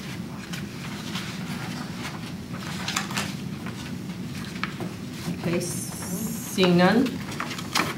Motion? I make a motion that the Milford Board of Education approves the video surveillance policy 5131.111 with the recommended changes. There's a second? Ms. Krasinski seconds. Any further discussion? All in favor? Aye. Any opposed? Motion carries unanimously. And then the last policy that is for consideration this evening is police in the schools. And the big issue here that was raised was that first paragraph on the policy. Schools are responsible for students during school hours, which includes protecting each student's constitutional rights, etc. There was concern on the part of the board, some board members, that that's a huge burden on the part of administrators to protect the constitutional rights of students. You know, due process is not the issue, but more illegal coercion, physical or emotional harm, etc. So what the attorneys indicated is that they could understand that the language could be looked upon as really burdensome. So what the question that was asked of us was, do you have an MOU, a memorandum of understanding with the Milford Police, particularly because we have school resource officers in our schools? And the truth is, we do have an MOU. And what the attorney said is, if you have a signed MOU, and in fact what we did is we made sure that the attorney saw the MOU and some adjustments, some changes were made to make sure that it addressed some of this. And it's been signed off by the chief of police.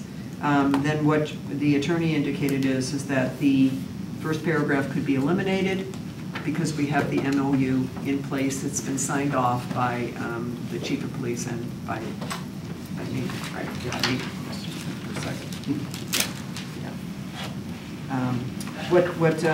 And actually it's Carolyn Dubas that works with us on these kinds of policies. She's sort of the discipline guru at the law firm. What she indicated is that number 2 below in the policy states that the school principal or designee will be present during questions. This requirement seems to provide the necessary protection to students in these situations, and that presumably it's the school official's presence in and of itself that thwarts any potential overreaching by the police. You know, and I think that, I mean, I can't guarantee it, but it certainly has been the experience in the Milford Public Schools. This has not been an issue. But most important here is that there has to be either the parent present or an administrator present. So it's declared by the board that the police may not interview a student independent of someone from the school system being present.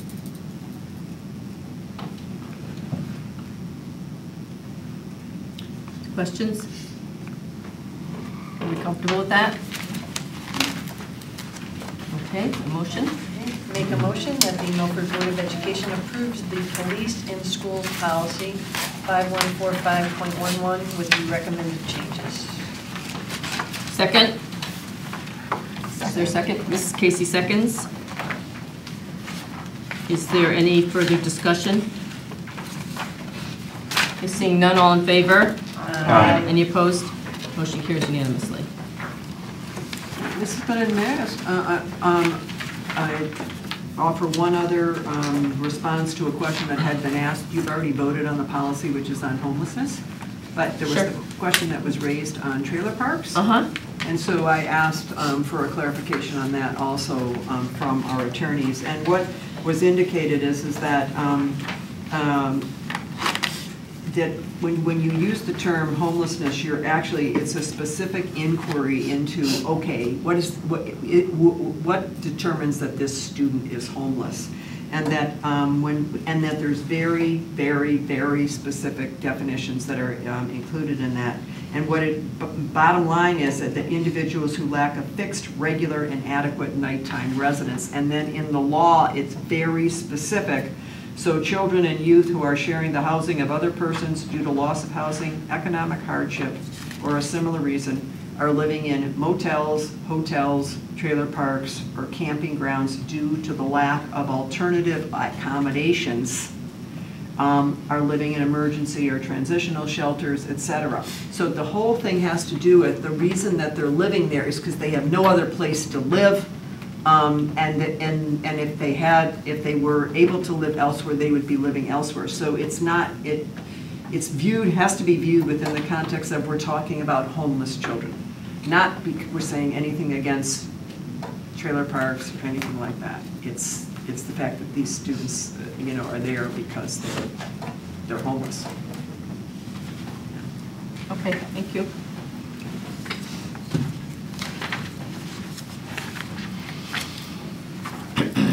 Okay, so the next item on the agenda is the HR report. Thank you. You have the monthly listing of job postings, personnel recommendations, retirements, resignations, terminations, and stipend appointments. I want to point out a couple of items on here.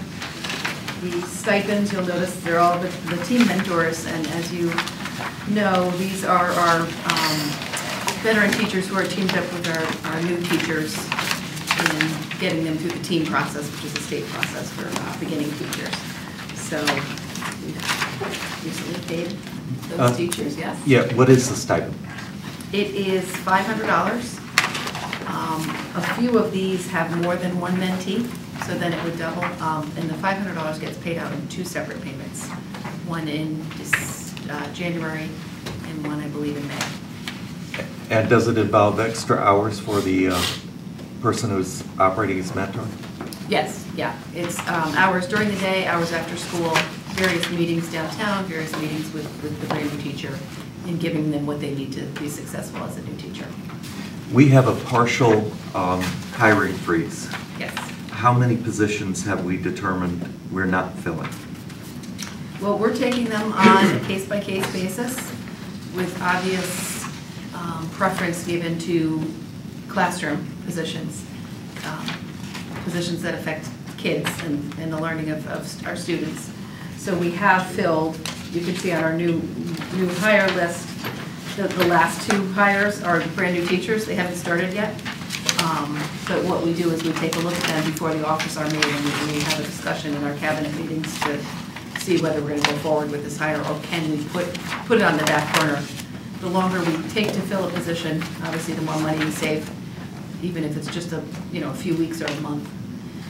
But I don't know that we've not filled a position yet. We're just basically analyzing every position that we do fill. We have a position in the middle school, I know, which is a reading literacy coach in one of the middle schools, and that's not being filled. That's not being filled, that's true, yeah. And we also have a custodial position that is not going to be filled till the end of the year. Right, and actually the position in my office, which I haven't had, I've been a person short since October, middle of September maybe. And I've recently realized that that employee's not coming back, and I haven't even advertised yet. So I'm putting that off a little bit in the hopes that perhaps we can fill it in April or May, but we're trying to do our part. Let's see, so that's really about it. I don't know if anyone else has any other questions? Any other questions for Mrs. Casno? The next item is the cash disbursement report. Thank you, Dr. Feaser and Mrs. Glenn. You have the listing of all of the expenditures for the district that are over $1,500 for the month of January, and I'd be happy to answer the questions. Questions? I have a question on the second page, Mr. Which will tell you the very first item, the utilities at Simon Lake, Yes. Parsons. What is the time, do you know the time frame for that? I don't. Hold on one second. Let me do a backup. So let's see if it has it on there. I believe, and I could be wrong, but it's for the first half of the year. And that's actually for both Simon Lake and Parsons? It says Simon Lake / Parsons, so it's... Correct. Yep. Let's see. 18737. Hold on.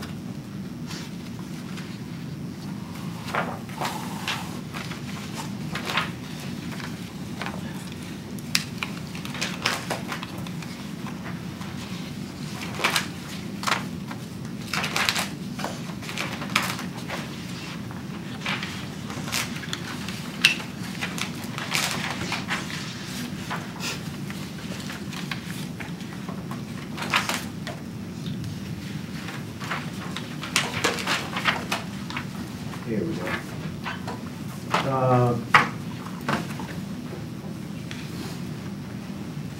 So it's electric and gas for, and water usage billed through, it looks like it's the first half of the year. They don't have the exact dates on here. Okay. We can follow up. With the agreement that we have with Simon Lake, we pay 27% of the utilities, and here we pay for our section of the building. Okay, thank you. Any other questions on the, Mrs. Krasinski? The last two items, game operations reimbursement. What is game operations? One for law, one for foreign. Oh, okay. In your budget, there's, well, if you, let me back up. If you recall during, when I did the athletic financial report, game day operations are things like the ticket takers, paying for the ambulance. So the ticket sales don't cover all of the game day operations for the year. So the board supplements $18,000 to both schools for the purpose of supplementing game day operation expenses. So that's what it is. It's a transfer from the general fund into the student activities account where game day operations expenses are paid out of. Any other questions?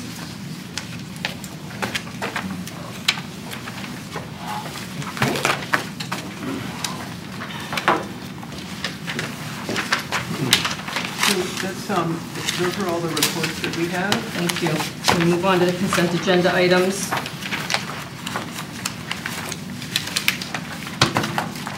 There's a lot. Yep.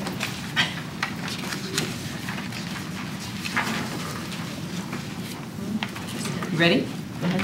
Yep, okay, here we go. I make a motion that the Milford Board of Education accepts the roof replacement project at Matthewson Elementary School, state project number TMP 084 BPCJRR as 100% complete. Motion that the Milford Board of Education accepts the roof replacement project at Pen Meadow Elementary School, state project 084 0190RR as 100% complete. Motion that the Milford Board of Education accepts the roof replacement project at Orchard Hills Elementary School, State Project 084-0193 RR as 100% complete. Motion to consent agenda number 4, January 9th, 2017 business meeting, January 11th, 2017 budget workshop, January 18th, 2017 budget workshop, January 23rd, 2017 special meeting, and February 6th, 2017 special meeting. For second? Second. Mrs. Casey seconds. All in favor? Aye. Any opposed? Motion carries unanimously. Thank you. Okay, we move on to new business. We have a proposed revision to GP 17, which is Officers and the Governance Process Manual. So I want to thank Mr. Jagosinski for bringing forward a request to look at this governance policy to address decision-making around board leadership, if there should be an evenly divided board again in the future. Mr. Jagosinski submitted what is marked version 1 in your packet, and then you also have the current policy. So, Mr. Jagosinski, do you want to speak to your revision?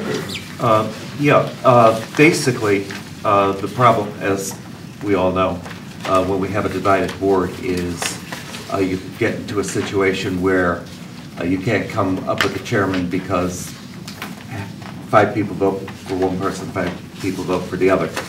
The way that our governance policy operates right now, if we meet that impasse, then it goes to the Board of Aldermen. There's nothing in the current governance policy that says what happens if we come up with an impasse for the majority leader or the minority leader.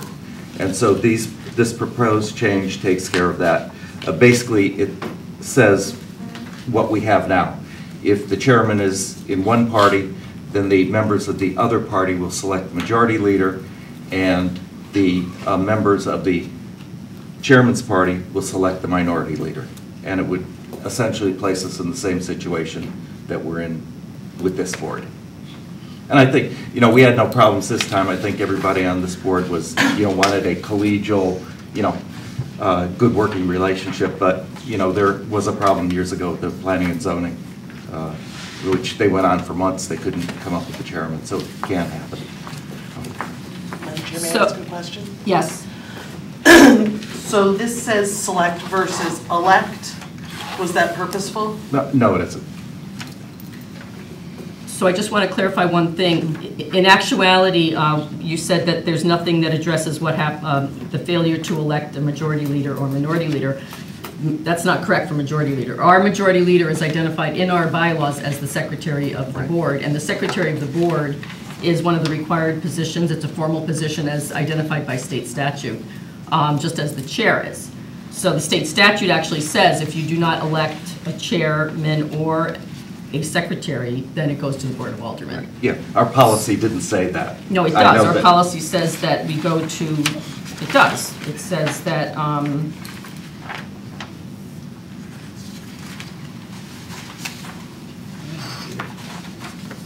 all right, I'm sorry, you're correct. It doesn't say that. It says if the board chair is not chosen after 1 month, it goes to the Board of Aldermen. However, yeah, I do understand. State statute is what supersedes. Right, So, yeah. all right, Mrs. Federico was going to speak to the second version, but she's not here, so I'm going to pinch hit in her absence. The second version follows the state statute, which we deferred to in November of 2015 when we were faced with this issue, and the statute identifies the required officers of the Board as the Board of Ed as being a chair and a secretary, and our governing policies, or bylaws, if you will, identify the majority leader as the board secretary, as well as the person who steps into the chair's role in the chair's absence. So Mrs. Federico is indicating, she sent me a little note, that the majority leader and the chair, or the chair and the secretary/majority leader are the two official positions, according to state statute, representing the entire board.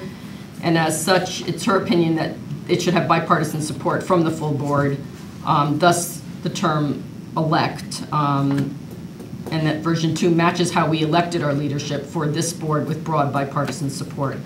When the board is evenly divided, there is no real majority party, so you're kind of deferring back to the role of the majority leader is the secretary of the board, as required by the state statute. I thought the way we handled it back in November worked well in terms of choosing 2 people that had broad board support versus leaving the second vice chair, so to speak, because really the majority leader fulfills that role as well.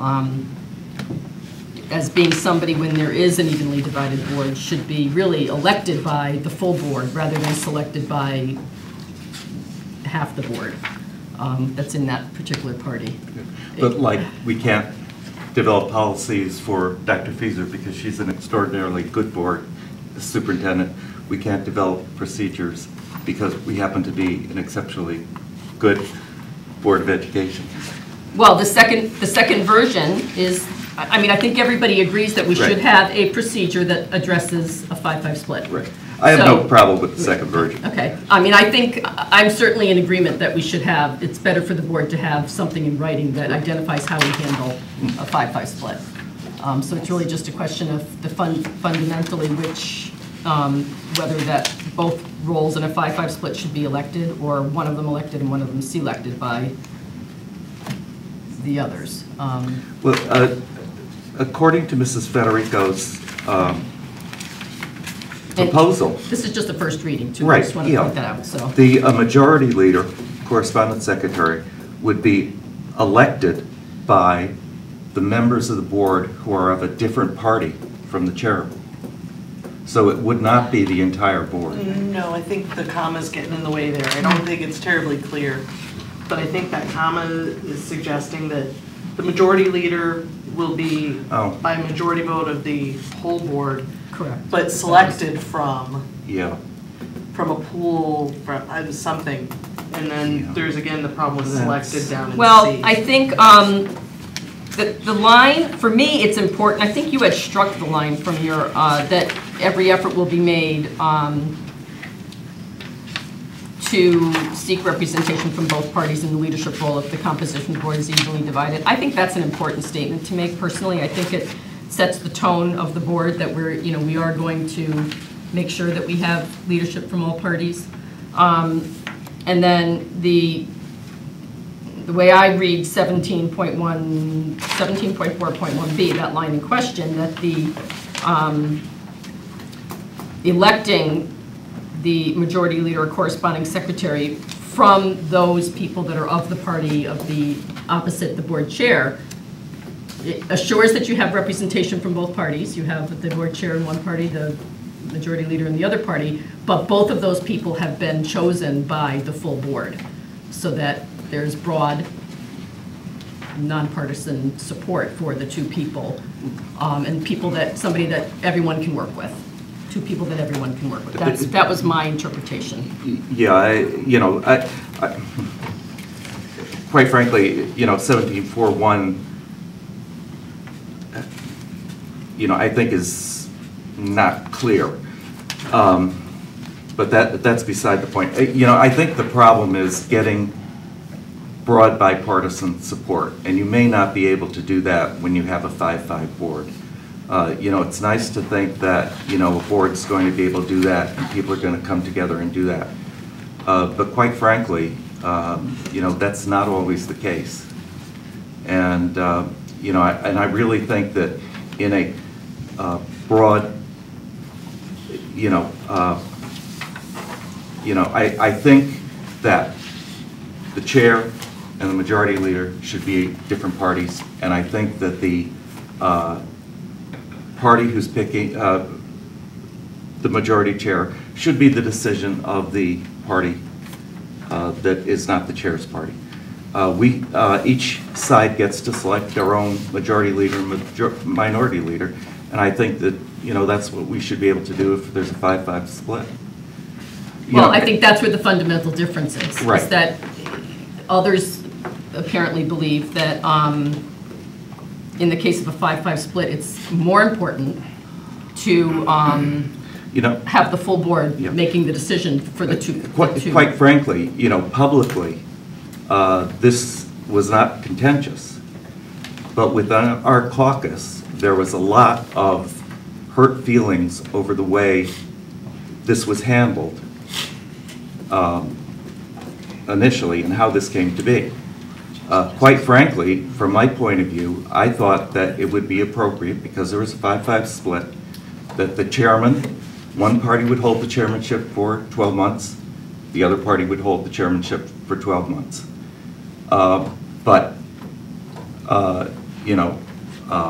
People refused to go along with that. And the statement was made, well, it's too complicated being chairman, and we shouldn't split it in the middle. And on the Planning and Zoning Board, which, quite frankly, I don't know how many people have gone to planning and zoning meetings that aren't familiar with that, the chairmanship of that is much more complicated than the chairmanship of the Board of Education. And their solution to a 5-5 split was one party would hold it for 12 months, the other party would hold it for 12 months. So, we had a 5-5 split, but we did not really have, equal representation. We have, non-equal representation. Well, there is equal representation within the leadership roles, which is the leadership team. I don't know anything about what the P&Z bylaws said, but our bylaws specifically say that the role is a 2-year term. So that we were bound by our bylaws, but we were also kind of bound by state statute, which says that those 2 roles are elected. So that's why we did what we did. Well, I have no problem with the election phase, okay? I have no problem with that. True, the election can be 2 years, but that doesn't mean that the chairman could not, at the end of the year, in a spirit of cooperation, resign the position and a person from the other party be elected. That's, no problem doing that. I was just wondering, can I go back to the language between the 2 things? Yeah.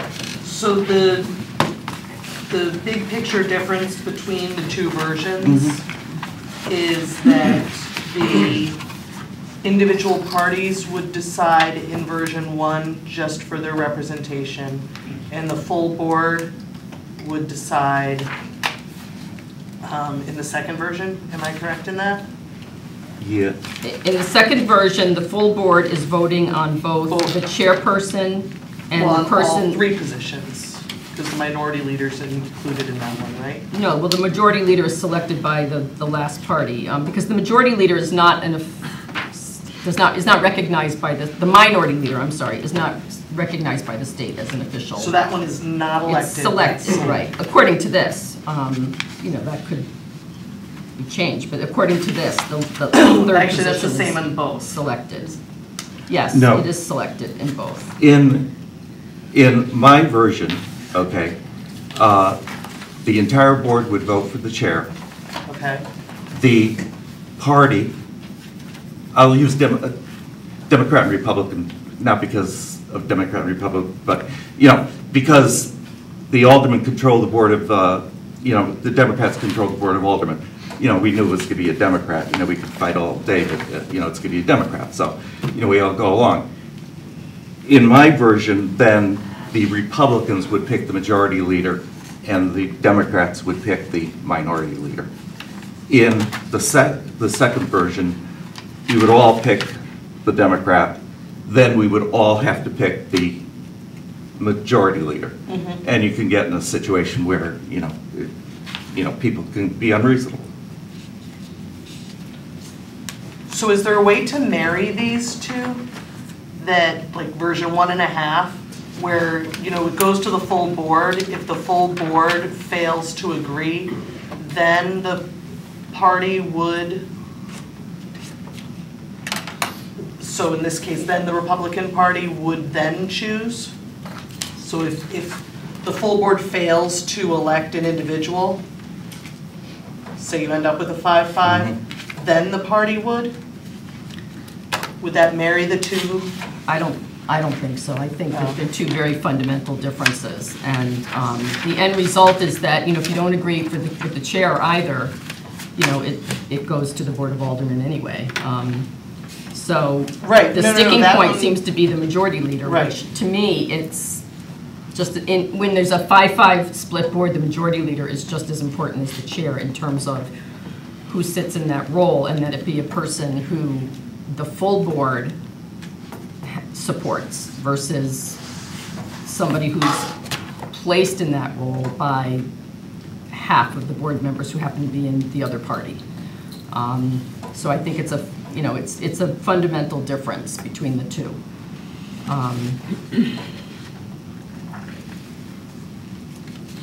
And the second version mirrors what we did this time around. And in any case, if either one of those two positions are not elected within 30 days, they go to the Board of Aldermen, who makes the decision in either case. So it behooves us to, play nice. Well, sort of. In one way it does, in one way it doesn't. Because if one party, we'll call the Democrats, are in charge of the Board of Aldermen, then it doesn't really engender any more spirit of cooperation on the Democrat side than would a backup plan of having the Republicans choose the majority leader. Like, it's kind of the same thing. If we fail as a full board to make a decision as a full board, then someone's got to make the decision. And so the Board of Aldermen makes the decision if we fail to do it as a full board. Right, and so it could go either way. Depends on. It could go either way. Right. Which, but the problem is that the 5 members who do not have, from the party that doesn't have the majority on the Board of Aldermen, don't get a say. Really either. don't have a say, in all practical purposes. Because the alderman would be choosing the chair. Right. And the majority leader. If it was a 5-5 where you couldn't come to consensus, they would also be the group choosing the majority leader. And could that be from both parties? Sure. Could that be in that case? Yes. Two Democrats? Right, yes, absolutely. It could be. Yes, it would be the same group. So that's so if you have a contentious board, then one party, whoever's party is a majority at the level of the alderman, could just dig their heels in and not agree so that they get both people on the board. Sure. Not that any of us here would ever do that, but Yeah. far off in the future someday. Let's think that we're going to be positive and that we're going to be making Yeah, that we would decisions never on behalf of the students in the city, would and that hope we that- need to be cooperative with one another and really make good decisions. It's not about us, it's about what's the right decisions for the students in this city. I will tell you that at the beginning of this process, when we were discussing this, from my point of view, I felt that I did not get, and our side did not get the respect that we should have gotten in a 50-50. And, we made a conscious decision that we wanted a cooperative board and we would go along. I disagree with you because You can't disagree with how I feel. I can respectfully disagree with what you're saying. I don't see what you're saying. I'm just saying I see that we're really, truly making an effort with who we have in our leadership here now. And I don't see what you saw. So that's just my opinion, and certainly I just share that because I want to try to keep it a positive, encouraging atmosphere. Yeah, and as do I. I can tell you from our discussions that we bent over backwards to have an encouraging thing. Again, my thought was that we should share the chairmanship, that it should be 12 months and 12 months. We each have 5 votes, 12 months and 12 months. I don't see why that's not the fairest thing. But we didn't pursue that. we could have pursued it. I mean, you know, ultimately, if, you know, your side, you know, dug in your heels, you would have won, but, you know, we could have made it a mess. Any other comments? Because this goes forward for a second reading next month. At least. At least, yes, at least. Yes, Mr. Whiskeyman? Which goes forward for a second reading? We Well, got this is a two- first reading, so, well, they both go forward. I mean, it's, anybody can make an amendment or an alternative, so they both will go forward for a second reading, and they'll be further discussed next month. I would say, you know, Mr. Jagosinski put his in, and Mrs. Federico put in an alternate. You vote on one first and then the other, if we're ready to vote at that point.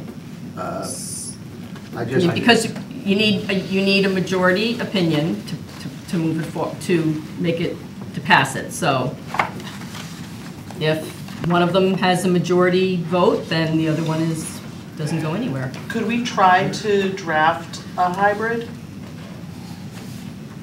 You're welcome to put something forward if you want. Yeah, I think we need something. I mean, to me, they're two fundamentally different trains of thought, so. I see what you were saying in terms of possibly crafting a language that would enable us to have the elements of both policy suggestions and allow us to move forward on this. If you could, I would. Tom, would you help me with that? Yeah. Okay. All right, so now we have board comment.